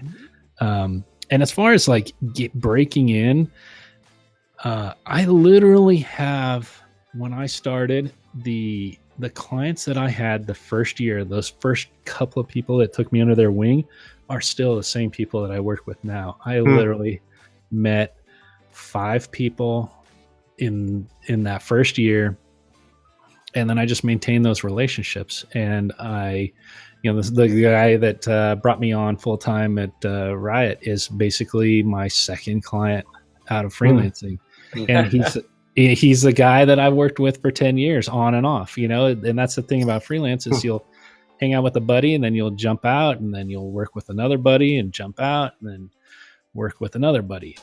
So I literally had 10 names under my belt, and those 10 people, they go to 10 different companies. And then next thing you know, you have the 10 different companies that potentially know you're the best person for this particular thing. And that's where that specificity comes in, because for some people, I was known as the guy who could paint skies. And so I was doing a lot of matte painting stuff for skies. And then that's how I got on at Asylum, and I got a bunch of matte painting jobs. But that was through one, so I could tell. And then another guy, he knew that I wanted to paint sci-fi buildings. So like, depending on what the call is and what they ask for, I can track that down to, a person that I knew that very first year who their perception of me was, oh, you're the science fiction building painter guy, or you're the sky painting guy, or you're the whatever guy. And so I think that specificity is completely important. And the other thing is those like scattering breadcrumbs, it never worked, bro. I sent 100 resumes out of school, and every call back I got was basically someone looking to lowball me, or how cheap will I work, or will I do this for free, or whatever, and it honestly never worked out. I have 3 questions that are actually in line with everything that you just said, Rob. They're more or less the same question, but I'm just gonna go through all 3 questions here because I think they're very related, as Mark pointed out in the chat. First question is from Conway Art. How are you guys figuring out what subject matter you love? And then Sam asked, what would you say to an artist who's just out of school or just looking to begin their career and they're not sure where to begin with casting that net out? So very similar kind of things there. And then one of the questions from a little while ago, along with what you just said, is how do you manage not to sell yourself under your value just because of competition? You want to work, but the competition is as good as you are, but cheaper because they live somewhere else where life is cheaper. How do you avoid price dumping? Oh man, that last one's kind of hard. Yeah.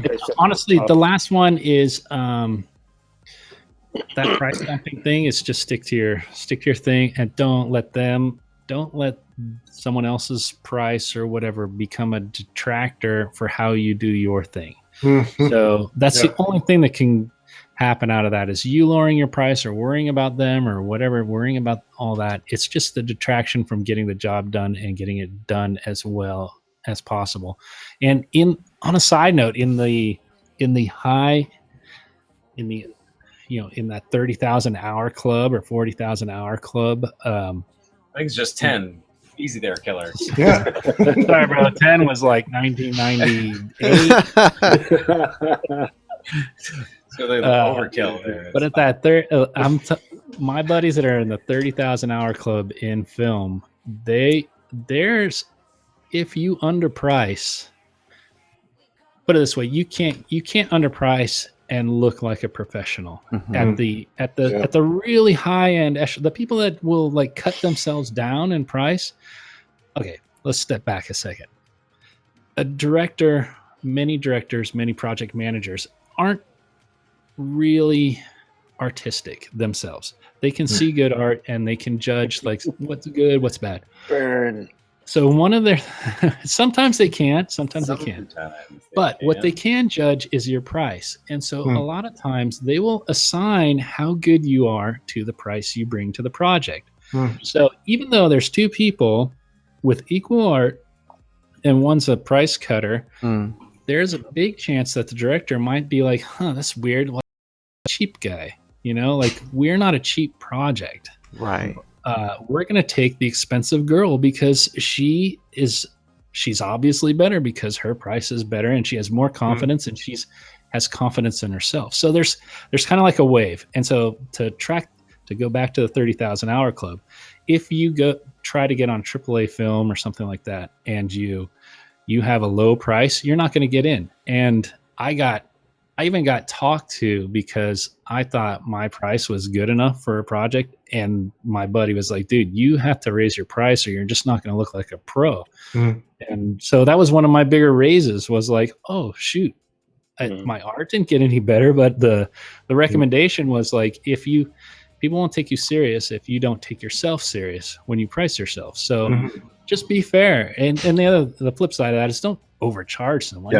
You know how much it takes and what it's worth. So just be fair, and then the rest will sort itself out. Yeah, that's a big deal. People not wanting to raise their rates for fear of scaring people away. And I tell people that it's a bigger. I mean, sure, it might not meet your short-term problem of, let's say, like a looming bill or something like that, but it really drastically affects you, makes a long-term problem. The trick I have for that exact situation is tell the person, like when you're going for the job and you say, hey, I want to charge, I'm going to make up for, when I started out, the range was about 400 a day. And I said, yeah, I want to make 400 a day. And then the project manager was like, can we get, there's someone else that's going to give us, $350 a day. So can you give us $350 a day? And I said, I can't, but what you can do is if you feel like you didn't get $400 a day, you should fire me. That's it. Or I'll leave the project. That's fine. Just give me 1 week at my rate. And if you don't get the value, then I'll leave. Or you just get rid of me. Or in some case, I'd be like, or you don't have to pay me. If I knew it was someone that was very credible, that wouldn't scam me, I'd be like, you don't have to pay me if you don't like the work. But they can't judge how much you should get paid, because you could do a painting in an hour that is freaking fantastic, and it could take someone else 3 days, and it's not. It's just as good, but it's going to cost three times as much. So, and they don't know until they meet you or get to work with you. So you have to be like that, and that confidence actually works. When you tell the director, hey, just get rid of me. You don't have to hold back your words. My feelings aren't little, soul on a piece of, you can just let me know how I'm doing and I'll check in with you. If it's not worth it, then, I'll move on. It's no big deal. When you can also just have to be so personal too, especially in the world of commercial art. It's not necessarily like I fucking hate your art. Well, obviously they don't, because Can I swear on here? Yeah. It's happening. But, That's about fucking time. So they, Whoa, kids. So they all right. Rob's gone. Midnight kids, yeah. I gotta go. But obviously, they like your work enough to bring you in. It's not necessarily about do they or not like your work. It's about like, is this the right? Are we able to come up with the right solution for the thing together? And if we're not, it's okay. That's sometimes you like work with people and you can't find the right solution and you go work with someone else. It's fine. Yeah. It's business. It's how things go. It's relationships. I dated before I got married. Check things out a little bit. And sometimes they just try to lowball just to get someone great for a cheap price. I'm sure you guys have had it. It's like, hey, all the time. Yeah. I think it's also good if in those situations, if you know somebody, and this goes back to relationships and those little embers that you keep lit, is other artists as well. So if something's not fitting or the price isn't right for you, but you still think it's a cool project, you can say, hey, you know what? I got this buddy over who is within your price range and they're good. So let me pass you on to this. And that kind of keeps the tribe strengthened. It keeps your relationships with that client strengthened. Okay. Because there's trust between the two of you, even though you're not working together. So I think just going back to what we were saying before, the relationships are a really big deal. In this world. It's, the illustration or concept art freelance world, it's not just finding money and gigs. It's really, if you're bringing other people up, there's going to be a point where they're going to bring you along with them somewhere too. It's just going to go back. And if it doesn't go back and forth, someone else is going to bring it comes around. It really does. That's absolutely right, Justin. Yeah. If you think about, and just look at it this way, if you think about any great relationship you've ever had, your wife, your husband, anybody, right? Your best friend, your best colleague, it all started with a simple hi, a conversation, initiating something, right? Like any relationship, right? And that's what your career is. It's setting off a spark. And that spark, it has a domino effect to it. Right, you don't meet someone and go, let's get married. Sitting down with six professionals talking shit. You're totally right.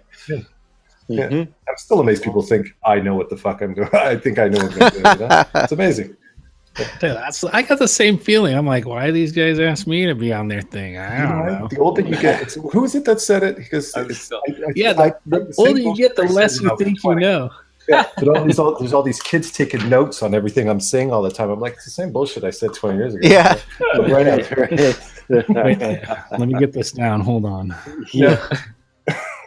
So there's a thing that I wanted to we were talking about how to use crowbars and how to properly use C4 explosives to get in places. And so one big thing that I think is important to handle is the guard dogs. And I think, Sal, were we talking about this? Is that's more so what's in our own heads, right? Your personal, subduing those guard dogs. Yep.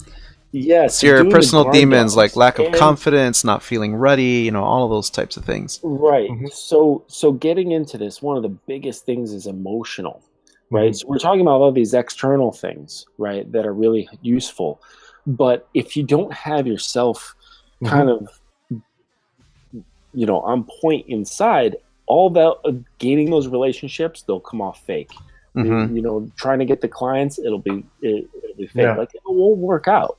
No. So, what are a couple of the things that you have to deal with, and how do you deal with them? Mark's falling out, so you can go first. Wait, what? Why did I get put on the spot again? Yeah, well, you were yawning, so I was like, well, maybe he needs to leave. I might actually have to go sit. What do I do to keep my inner self in? Yeah, I mean, do you and even just amount of drugs? It's not a copious amount. It's like excuse me, it's just a tad. It's just the right amount. It's the that reminds me. It's okay.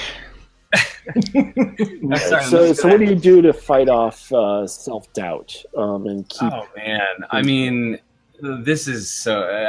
I hope everyone admits that they deal with this, but Yeah, over the course of 40 years, I've come to terms with I had a very weird childhood, and I have some anxiety because of it, and it seeps into freaking everything.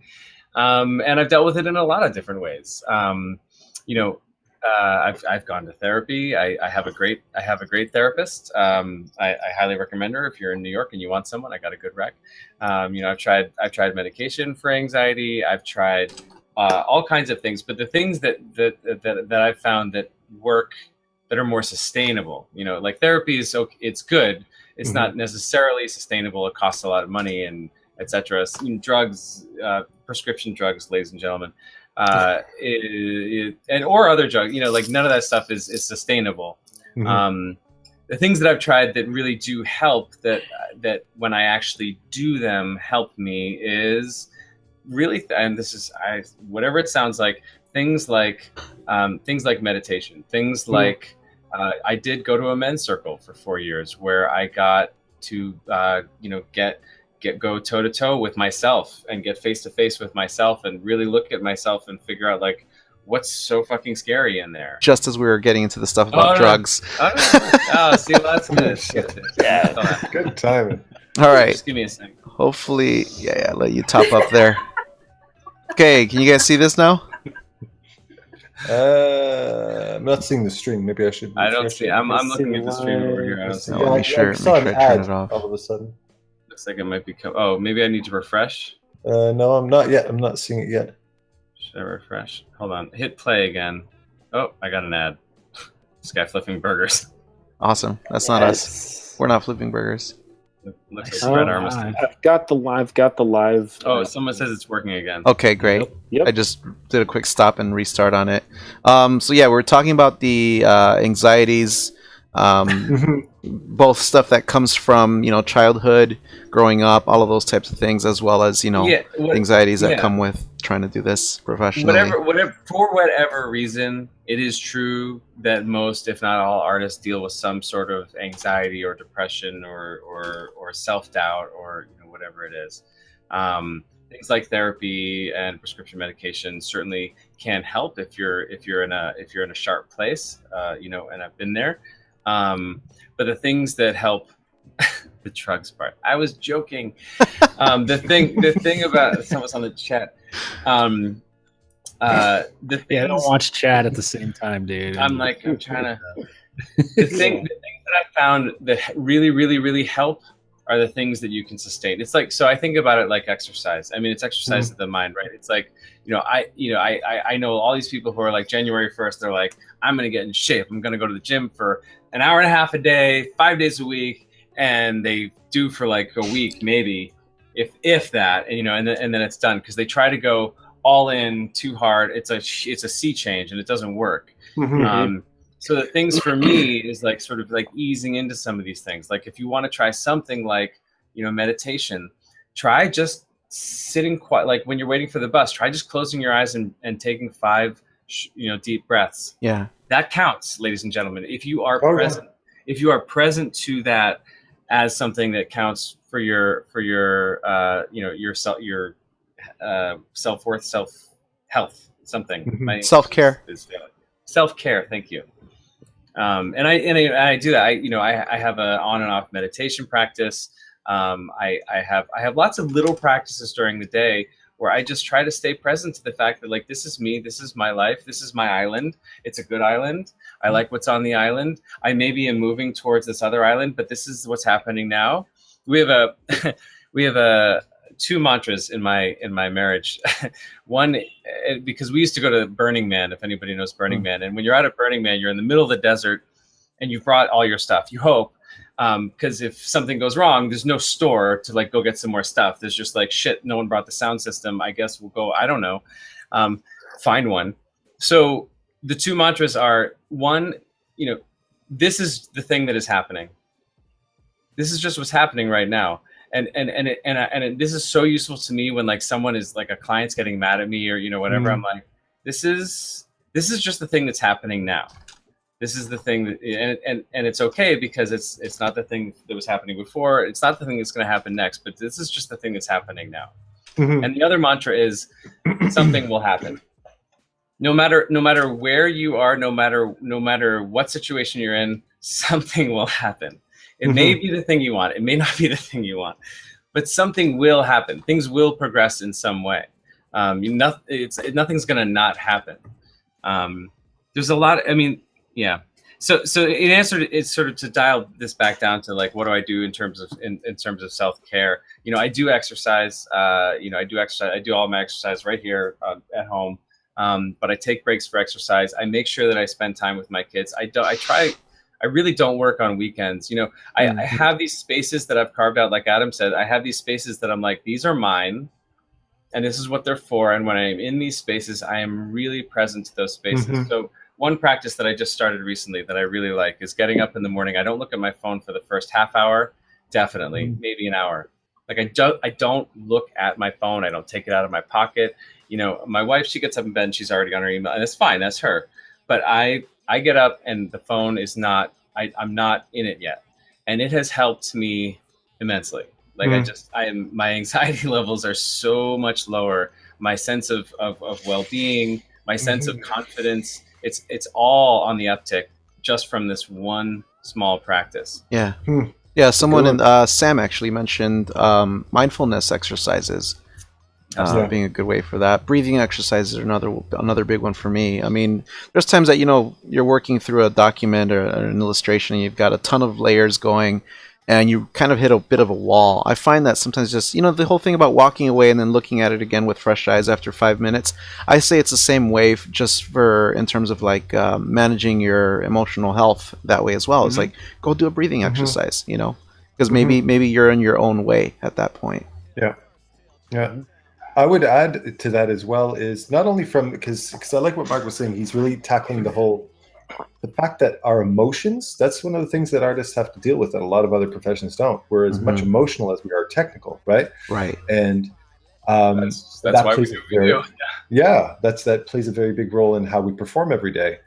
What I find, one of the things that really used to put a lot of weight on me emotionally was my lack of confidence or putting off either certain personal issues or technical issues when it came to art. I'll give you an example. Anatomy, right? Learning about muscles and bones of the body. You can spend 15 years of your life struggling and stressing over how to draw the human form when all you have to do is buckle down for a couple of weeks and learn anatomy properly, right? And it's the things that we put off. It's those little seeds of insecurity that add to our stress on a daily basis professionally. And I find one for me is one of the things that really helps me with dealing with the stress of clients and the stress of all of these different things is having a very set method on how I produce artwork.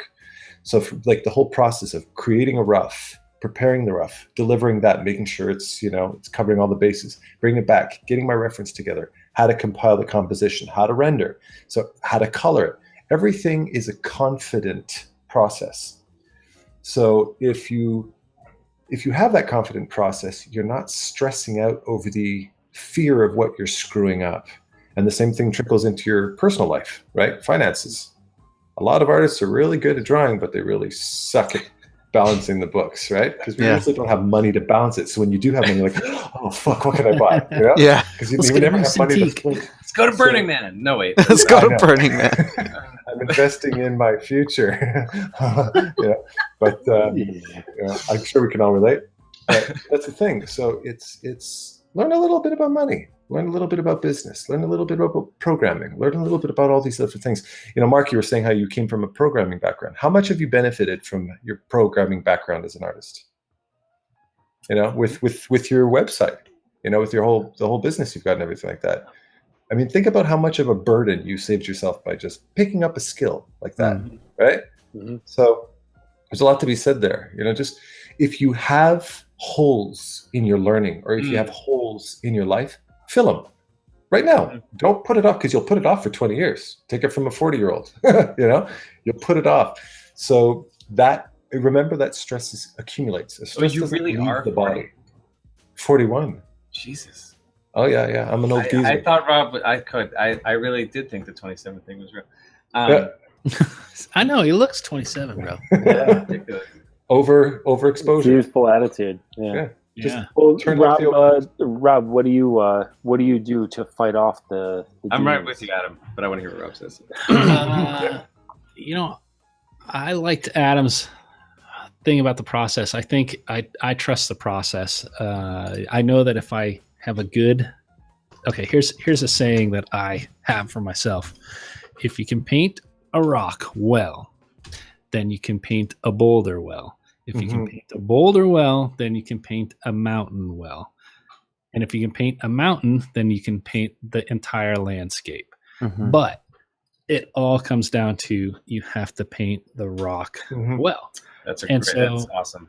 And it's basically the process. So we distill that into like my day, which is if the thumbnail looks kind of cool, then the line drawing will look cool. If the line drawing looks cool, then the black and white drawing will look cool, or the value comp. And then if the value comp looks good, then the color comp will look good. But it all goes down to if the thumbnail doesn't look good, don't continue. That's it. If there's a problem, fix it.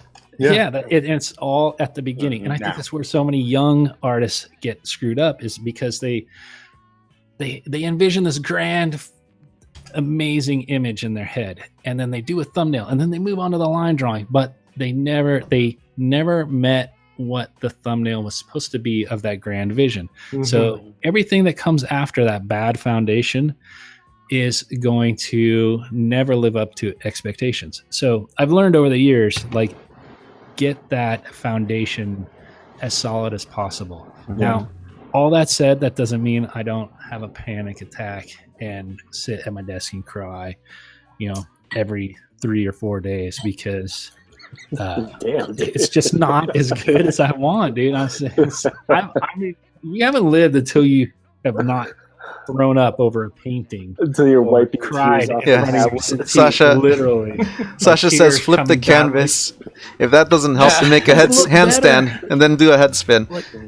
Why don't you look at? And that's where I came with this. I don't know. In my Discord, it was kind of like the joke is they're just they're just pixels. Get them in the right spot. That's all it takes, right? Everyone here has the capability of the most important and amazing painting ever. They're only pixels. Just put them in the right spot. And so that, I mean, as ludicrous as that sounds, it's a calming agent. And I never get rid of that fear or the panic of something looks good or bad. And I think even as you get older into the process, you just know that it's part of it. And it's use that. Essential. It's essential to it. Yeah, it's just the fuel that makes you want to do better. It's probably not good marketing, but usually when I do a painting and I look at it and I'm like, is it done? I don't know if it's not done, but there's no time, and then that's it. So I guess it's done. And I just can't wait to start the next one. So, that painting is dead and buried and gone, I think the rock analogy was really, really good, and it kind of ties into something that I've told a number of people that relates to what Mark was saying about going to the gym, and where they start off and it's the new year or whatever, and they're like, "Fuck it, I'm gonna be hardcore," and then it always fails, always like 99.999% fails. And there was a friend of mine who had a similar goal, and I was like, you know what? I didn't tell her, but I was like, you're gonna fucking fail, because you had this huge expectation, and it was akin to just like, oh, I'm gonna get fucking hot. I'm like, well, first of all, you have to define what hot is, right? Okay, you have to. I'm gonna be a great artist. Right, exactly. Wow. Have your goal envisioned, right? And she said, I'm going to get hot.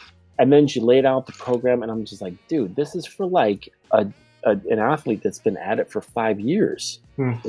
That's it. And then what that is, and I figured it out, it was a setup to be okay with failing. Okay, so check this out. If I say, I'm taking up hiking, and the first thing that I do after getting my gear is I'm going to I'm going to hike Everest. And it's okay if I fail.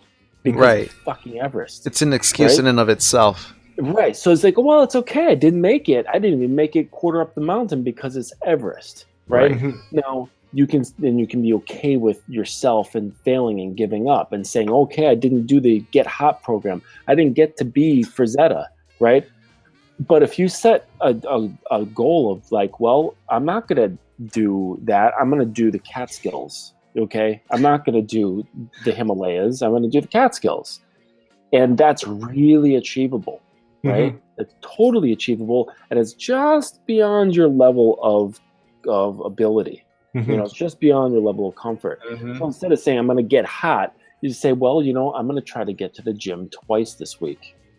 Yeah. Right. Mhm. And Or that's just it. go for And a it's- walk or whatever. Yeah. Yeah. Right. Or just whatever it is that's just beyond your current level of comfort.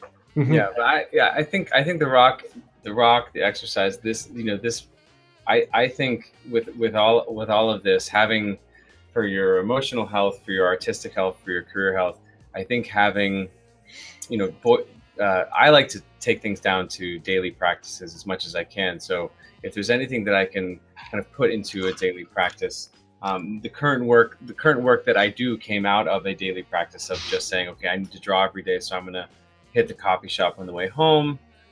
I drop my son off to school. I hit the coffee shop. I'm going to sit down and I'm going to draw for at least 20 minutes or whatever it is, and that's achievable for me. It's literally on the way home. I'm going to grab a coffee, so I'm going to sit there and just draw. And maybe it's a crappy drawing, maybe it's whatever. It doesn't matter. And I started really enjoying it, really getting into it. Now it's become like the body of work that I make. It doesn't always have to happen that way, but I think you're right, Justin. It's like if I say, oh, I'm going to make, if I said, 2 years ago, I'm going to make like 15 paintings and they're going to be 100 pounds in resin, and like, that's what I'm going to do, I would never have fucking hit that, because I'd be banging my head like, why am I not there yet?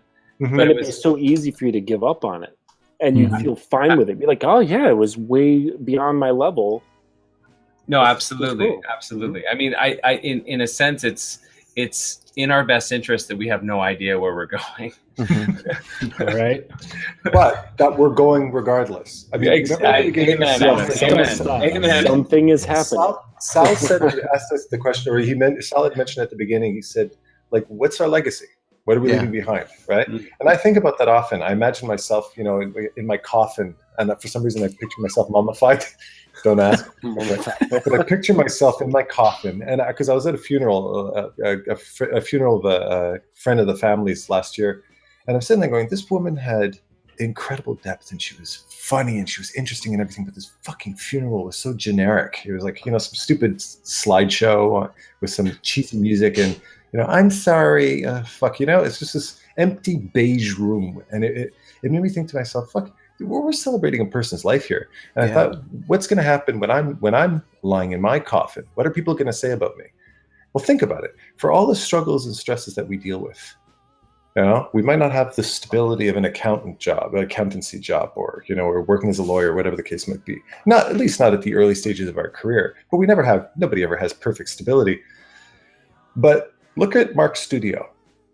I've been staring at Marc's artwork the whole time. And I'm thinking to myself, Marc's going to have a fucking awesome funeral, I mean, it's already there. Your life is already in the making. You're already doing it. So when you're sitting there doubting yourself, remember that life is not about just a constant chain of production. It's what you produce. The body of work is a lifetime achievement, right?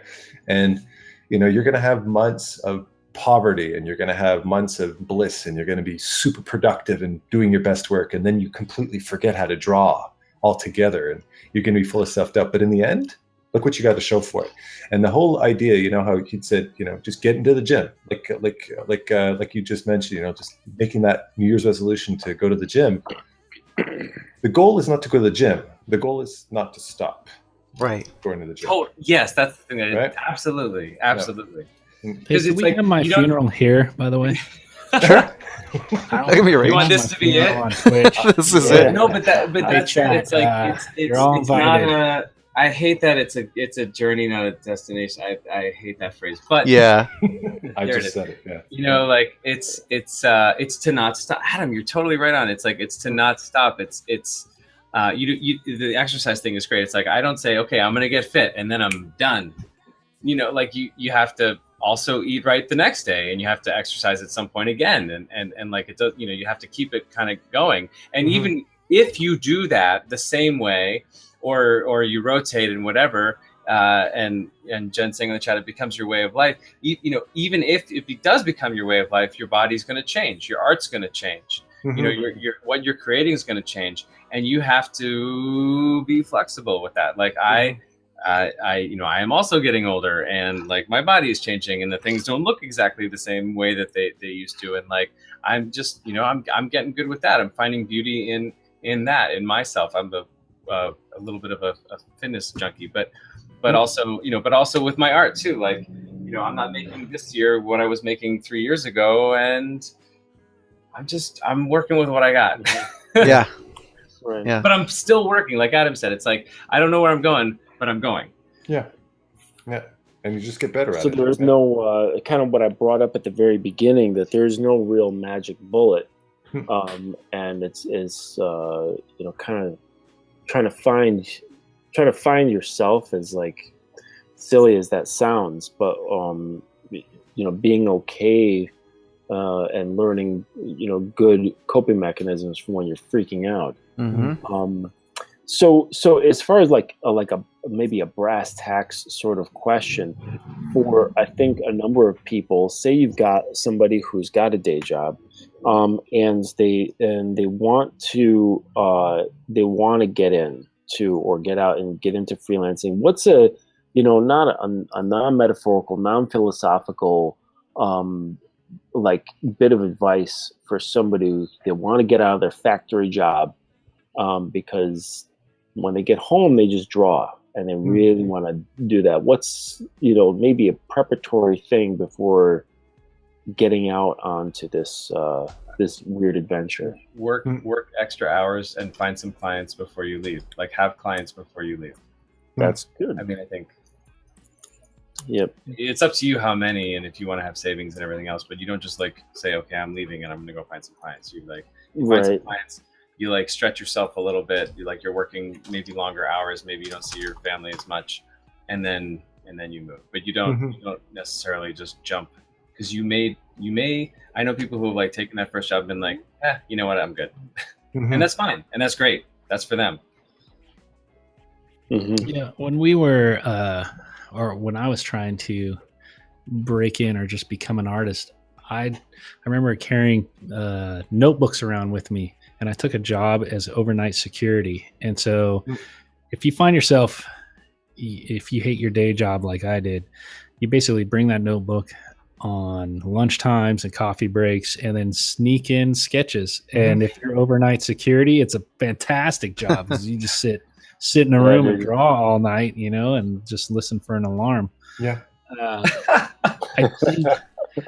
think all your drawings are like really nervous people. Yes. I feel safe. A lot of it was drawing from the car. But the other thing I think that you can really do to help yourself is surround, like you guys have it here, is surround yourself with a bunch of friends who like to draw socially.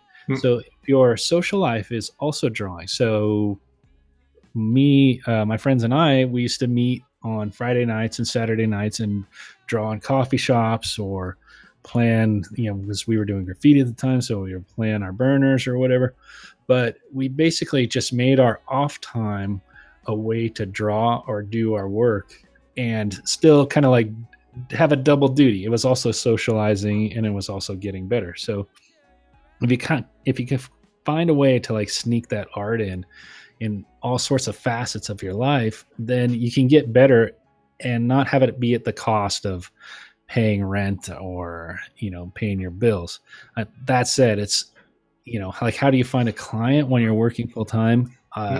We've kind of talked about it on Facebook, but nowadays you guys all have these, we have Discord, we have the Reddit, we have this channel, we have YouTubes, and like the guys on my Discord are socializing, and then a little breadcrumb will drop, and one of them will say, hey, this studio needs an intern.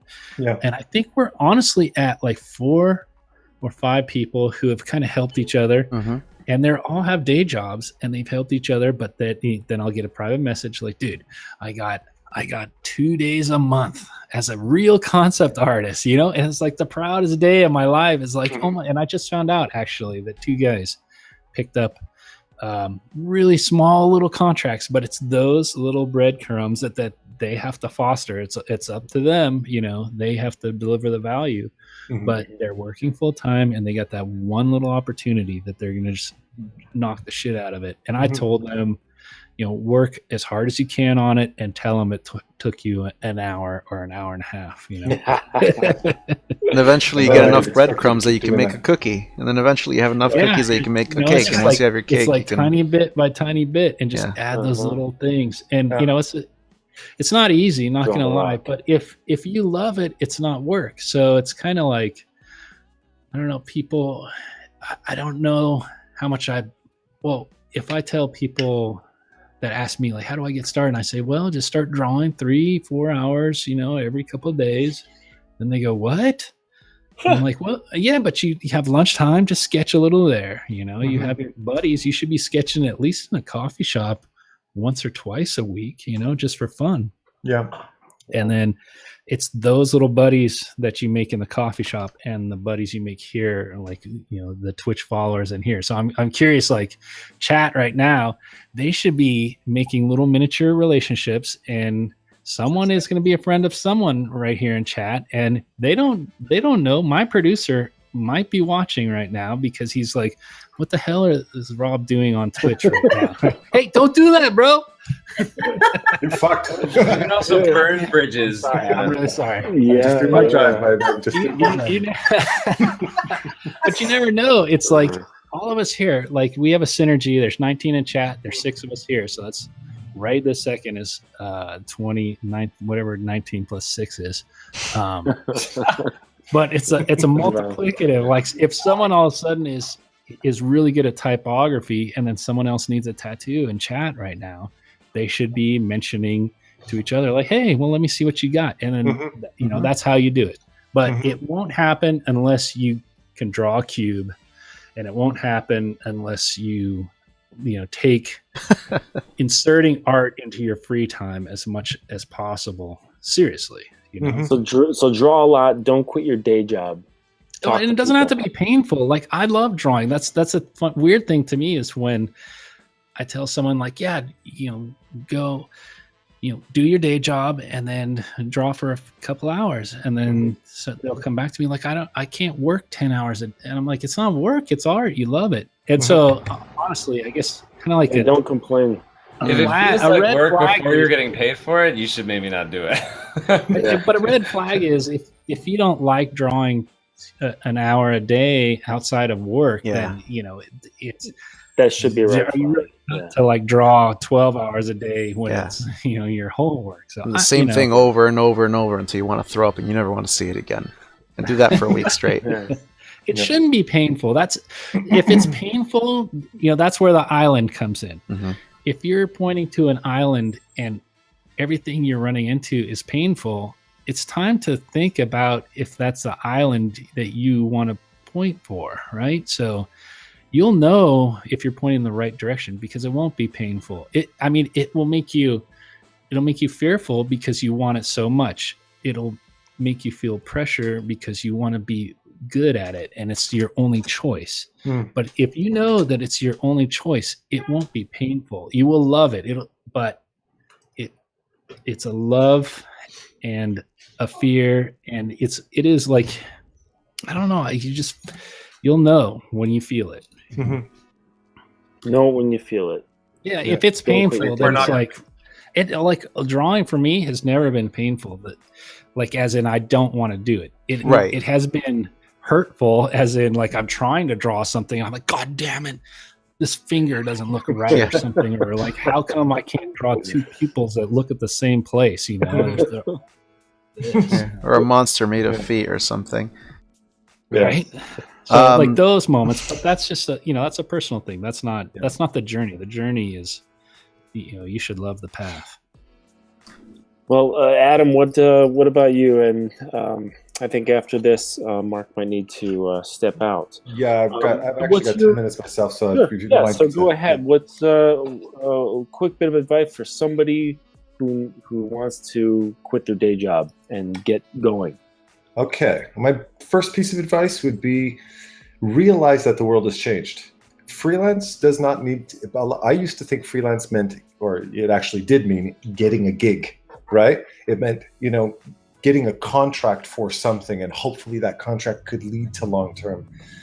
I instead look at freelancing. I mean, I've been freelancing for years now. I look at it as applying for a job, but offering a job from home, right? You're working from your own home. And like I said, a lot of companies feel very comfortable with that concept. It's just me, or is there getting a lot of feedback in the there's in like the mic a here?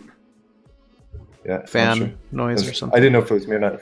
But you're applying for a job, and if you're thinking about doing this online, for instance, one of my personal favorite resources for looking for work or for applying for work is LinkedIn, right? So you can get right into the profile of the artists that do the type of work that you like to do. Mm-hmm. So you go and you connect to a certain studio that that they do the kind of work you're passionate about, and you go and you start to like you were saying before, you're and you go and you start stalking them, right? Yep. And you go and you research these artists, you research their attitude, you research the whole ecosystem that they work in, the kind of artwork they do, the caliber of art, the subjects that they try to do, and you start to develop your portfolio.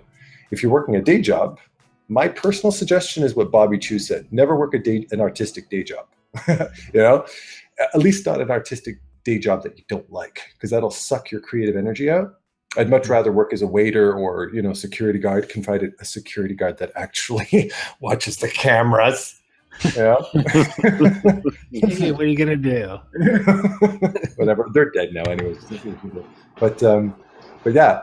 And research it and develop the portfolio. And if you want to work for a studio, produce a portfolio for that particular type of work, right? And then apply it. But when you're applying to them, if they're placed in Bangladesh, we'll just say, well, I can't move to Bangladesh, but here's my portfolio. If you have the service, if you can provide the product that they're looking for, there's a very good chance you'll get hired, right? Mm-hmm. And if you say, well, I'm sorry, I have to work from home, I can't afford, I've got 25 kids and and a mortgage to pay, I can't relocate, then they'll hire you, right? So I wouldn't look at freelancing as a single contract, because that's not sustainable. Look at it as a full-time job from home, and that really changes your whole dynamic. Yeah, I think that's super clear, because I never had like one contract at one time that was my full-time freelance, other than the last maybe couple of years. The first 8 years I had 5 or 6 jobs juggling at the same time, and sometimes 4 of them would land on Monday, Tuesday, and Wednesday, and none of them would land on Thursday, Friday, Saturday, and Sunday. And then the other thing is, in winter, every studio takes off for a month, but then right in January, everyone's got to prove that they have a project rolling, so everything would get triple stacked. So I think that's part of it too. It's a bunch of small pieces that you have to puzzle together, to make a lifestyle. Yeah, absolutely. So on that note, with contracts, if you suddenly found yourself alone without the support of family in any capacity, would you be able to survive on your own? I know for a lot of you guys who are already established, that's a given, but for people who are just starting out, I imagine this is a very big concern and one of those anxieties that we talked about earlier today. What's your thoughts on that? Like, how do you establish a safety net and balance that along with continuing to remain in freelance after taking the plunge? Well, I actually was freelance, and then when my son was born, we had actually just bought a house, and the kid was coming, and we were like, "Oh, this is a lot of money. All this stuff costs." And I actually went back and got a full-time job. It was a temp job, paid very well. It was a little bit of computer skills. It was a little bit of creativity. It was Photoshop and HTML and stuff like that. But I went back and I hustled for it, and I continued to work on my stuff on the side, because I didn't have enough work at the time to just be freelancing. I eventually came back, but I just want to put it out there, like, it's not, there's this sort of like magic freelancer thing. what it is like you supporting your life. So just do that. Like if you have to hustle and get a temp job or work at Starbucks or whatever it is, just go do that. So you're eating and you're taking care of your physical and your emotional health, because your art is going to suck if you're not physically and emotionally healthy. There's exceptions to those rules. There's lots of, people you probably, but like for me, I need to be healthy in those ways to really be making my best work. Yeah, my advice would be spend money on equipment and never on a car or a big house or anything like that. Like keep your bills like super low if you're starting out freelancing. Keep your cell phone bill to a minimum, but just get a little bit of equipment. And that's why freelancers, when you see concept artists walking around, they always have like a nice bag and nice shoes, and they'll live in the worst houses, but they have the best computer. But it's basically they're trying to keep their burn rate. It's called the burn rate. So if your burn rate is $10,000 a month, that means you have to make $10,000. And then on top of it, you have to make the money to pay taxes. And then on top of that, you have to make any money that you put in your savings. So keep your burn rate low, like live like a college student. It's kind of learn how to cook your own rice and beans and some chicken, and don't go out too much, but then spend on the things that are critical, like your computer and when you're starting out. And then like my situation, I'm still on the folding tables that I bought when I first started, and they were $26 each. I don't have a fancy desk. But that's kind of like, the reminders, like, don't get crazy, bro. It could, in the back of my head, it's like, it's going to come tumbling down. And how much money do you have in your savings account? And realistically, it's hard to save nowadays. It really is. And, but yeah, just don't buy a new Range Rover fresh out of art school. That's good. Keep your costs low. I've seen it happen too. People have done it. And then the problem that the other thing is,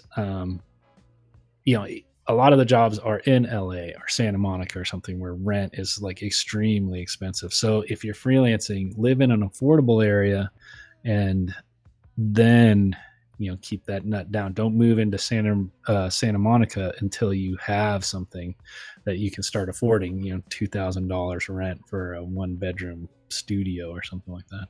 Good. What about you, Adam? I just, this will be my last answer because I'm gonna hit the sack. But for me, repeat the question again. Sorry. Basically, it's talking about if you suddenly found yourself alone with that supportive family in a capacity, would you be able to survive on your own? And basically, how do you go about ensuring you have some kind of net to make sure that the worst case scenario doesn't occur? I wouldn't. I would shrivel up and I would last 48 hours. And that would be the end of it. But it's good because we've already planned your funeral on this call, so it's going to be great. I got my mommy on speed dial. That's all I can say. Yeah. No, what would I do? Well, I'm never too proud to, I remember I was at the grocery store and I bumped into this guy and I recognized him. I was like, who the fuck is this guy? It was a guy who worked behind the cash. And I went, I know this guy's face so well. And he's a super sweet guy, really friendly and everything like that. And I went, where do I know you from? And he goes, well, are you an artist? And I said, yeah. And he goes, yeah, I worked at this studio. And I went, fuck off. That guy was my director, right? Holy shit. I said, what the hell are you doing here? He goes, times are, pickings are slim, so I'm making a little bit of extra cash. And he did it. He loved his job. He did a great job. He wasn't sitting there going, fuck, I have to do this. He didn't have a bitter bone in his body. And when I looked at him, I thought to myself, this guy's attitude will get him hired in a heartbeat. Like if I looked at him and I thought, when I see somebody who's working behind the cash register at a grocery store who is a phenomenal, you want to feel depressed, look at his art. Okay, this guy's amazing. And seeing him with a smile on his face is testament to me on why this guy's never going to go broke, because he's always going to find work. He's got a good attitude. He's going to get hired. But if I saw him and he was sitting there bitter, I would think, that guy's washed out. Oh, what just happened? Did she fall? She vanished. Okay, I guess I need to be more entertained. It's like a trap But, door suddenly opened under your chair. That's the thing. And to me, I have if I needed to get up and go and work as a waiter again, no problem. Right. If I needed to do it, whatever I need to survive, I do it. And that's just life. Yeah. Right? Yeah. But I've managed to find myself in a spot now where I'm very happy and stable doing what I love doing. But if I have to sell everything and be the bag handler for the guy at the grocery store, I'll do it. Right. Yeah. But that to me, that's just life. That's just the way it is. And a lot of it, everything's from everyone's answers, really. It sounds like a lot of it just has to do with having a good attitude, being adaptable. And that attitude is also going to help you keep, for example, you ran into this director. It's going to enable you to continually build those good relationships. Right. If you have a bad attitude, you're not going to maintain any relationship. Let's face it. But nothing's more alluring than a good smile. Yeah. And then chances are, if situation changes and maybe you can approach him and say, "Hey, we're looking for blah blah blah," you're going to remember him from that encounter. Something like that. I would hire him in a heartbeat. Yeah. And I would hire him based on his attitude. Right. Right. Because his art already speaks for itself. I mean, everybody's art in this room speaks for itself. But if any one of us has a pissy attitude, they're probably the last person to get a call. Yeah. Right? Absolutely. That's just it. Yeah. Kind of as a quick follow-up to that, I think I already know the answer for this for you, Adam, but we've talked about the worst case scenario, but one of the things that we've been talking about a lot lately is that artists have been exiting freelance and doing other things, such as going to work for companies, getting day jobs, which we've already talked about. But how about monetizing an IP? Or running your own business aside from freelance, aside from the service structure. For example, teaching and all that's something that's come up. So let's maybe talk about IP building specifically, selling your own product, selling your own brand, selling your own creations. What do you guys think about that? And do you see yourself doing that anytime in the near or distant future? Well, I'll answer first, I guess. Just as far as doing your own thing? Yeah, like IP and product and stuff, yeah. You're at the service of other people. So if you're going to produce something, if you're going to do a service or provide a thing, you're not doing it for yourself. You're filling a gap somewhere, right? My school is filling a gap. I was looking at a gap in the educational system and I wanted to fill it. I wanted to make something affordable. I wanted to make something, very direct that had a very specific type of training so that artists could pick a specific type of thing. So remember that if you want to start your own business, you're not doing it for you, you're doing it for everybody else. And so you have to make sure that you're thinking of other people first. That's really my biggest piece of advice I can give. Yeah. Awesome. That's really succinct. That follows. I mean, when I started Everyday Original, I don't know what that was.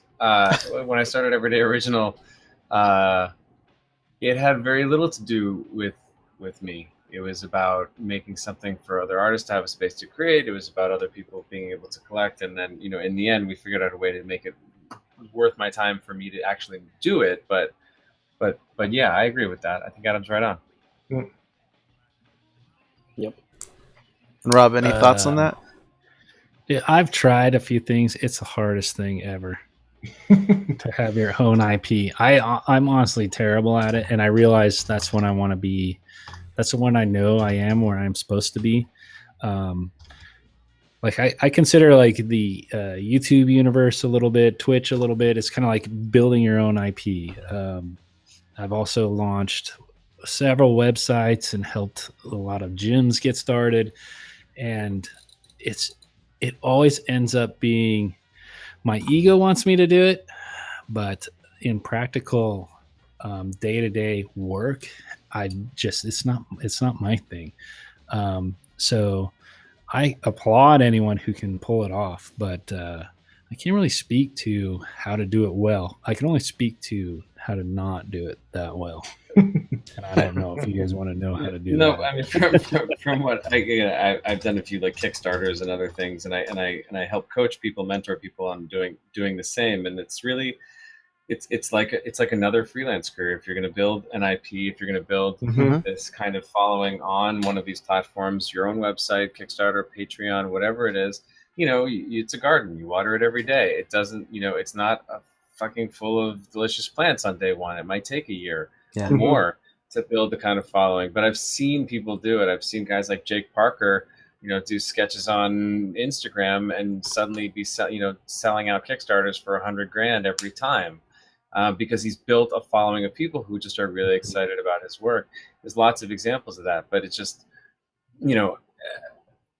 the real question is the real question for me is like, how do you know when to maybe quit?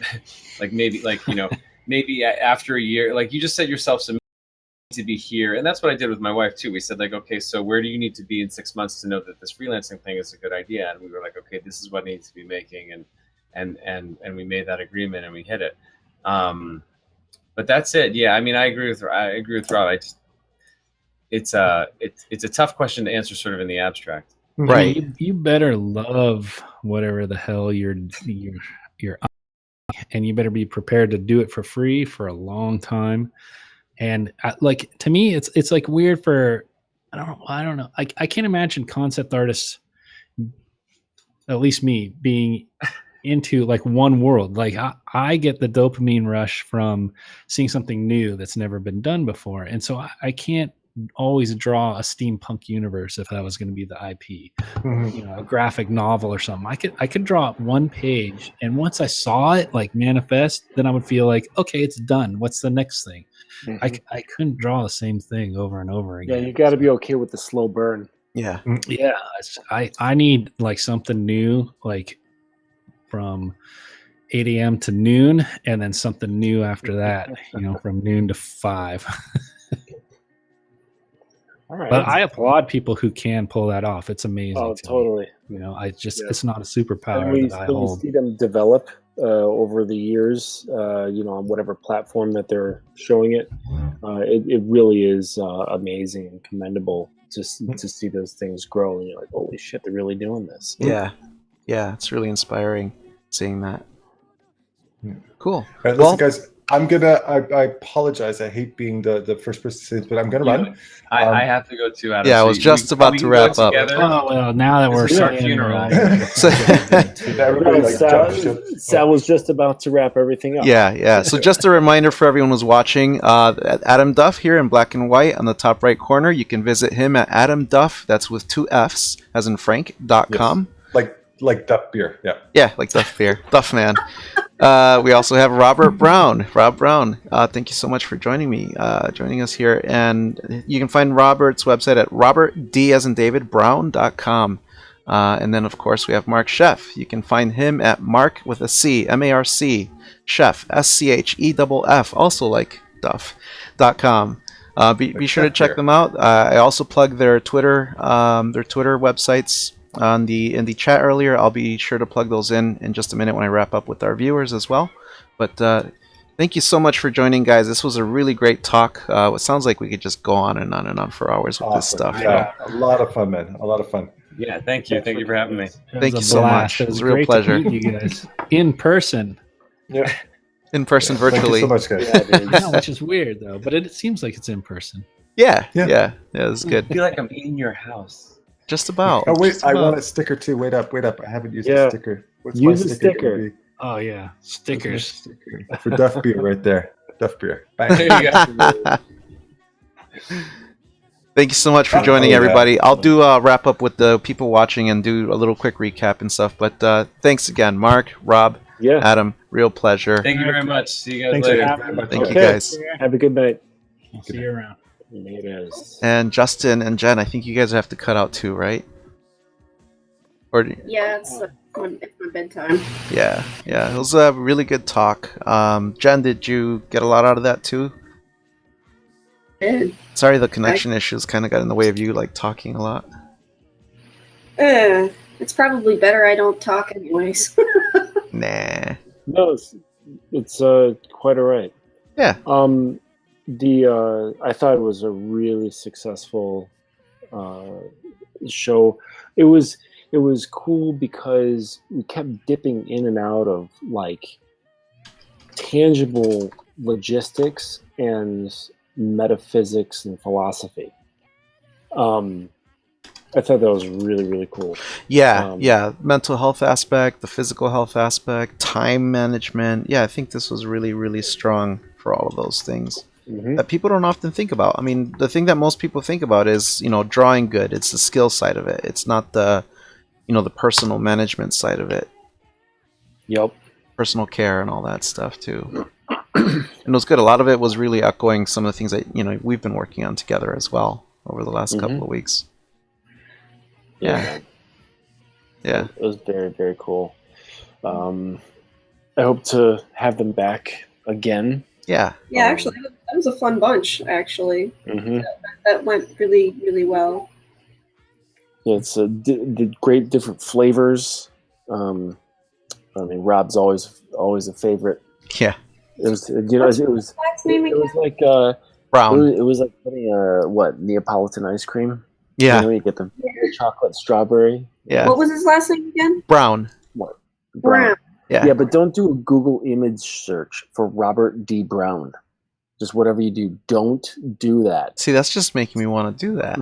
Because morbid curiosity always prevails. Oh, I won't do it now. I'll do it later. Oh, come on. Just do okay, it. fine. Do it. Just do an image search of Robert D. Brown. Oh, Robert D. Brown? Don't. I may have already. I just can't remember. Why? Is there something really bad? Like that I should... I'm scared now. Is that a person? But that is a person. He's got that alcoholic voice. But Rob's environment concepts are really nice. Yeah. Some top-notch stuff. He knows how to integrate photos so well. Rob's in the chat saying, "What the fuck?"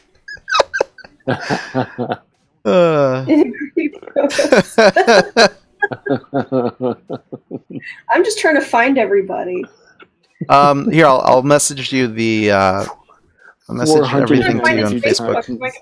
If he's got a Facebook, I want to follow him so I can see his stuff every day in my feed. But yeah, it's great. Just the different flavors, like having, Mark Y, and it just, I don't know, it's just great having such disparate but unified perspectives on the whole thing. I hope that the show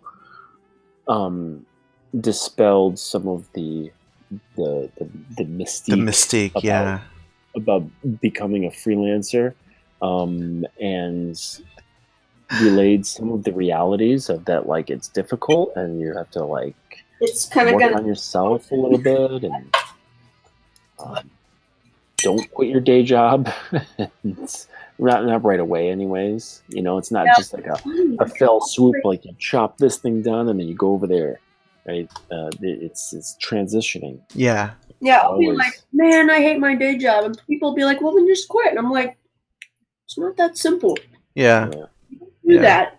And that's one of the things that I wish we would have talked a little bit more about is those transitions. But the thing with that is that it can look so many different ways, And that's the thing. It's going to be different for everyone. It is. I mean, my transition's pretty weird, like the way my transition happened into freelance, and it still continues to be weird, but it's the opportunity I need. I just need to get that one first client on my own. Just that first. You'll do it, especially the way you're hammering away right now. Before you can keep hunting, Mm-hmm. Yeah. We're doing it, man. We're doing it. It's good stuff. Mm-hmm. I saw the shave. And just a reminder, if anything on the stream tonight offended you, please make sure to email who? Yeah. That guy right there. I'm your complaint department. Our complaint department, Justin Adams at varioustudios.com. Justin Adams. Mm-hmm. At Various Studios. That's right. Yeah. All right. Well, thanks everybody for watching. New York City. New York City. New York City. Get a rope. All right. We're going to the Cloak cover. Anvil stream team. Oh wait, let's do the goodbye thing. All right, you guys wave goodbye. Don't hang up. Just wave at the people. Wave at the people. All right. Those are great stream. Everybody, thank you for participating. Thanks for your questions. As usual, I remain Sal, aka the Dark Cloak, aka Sal. You can find me at thedarkcloak.com. And every Wednesday night we'll be doing this. However, these types of talks will be coming once a month. The next stream event will be announced probably within a couple of weeks, right, Justin? Yeah, I imagine. Yeah, so just keep your eyes peeled. I'll be spamming it all over the place like usual. Sure.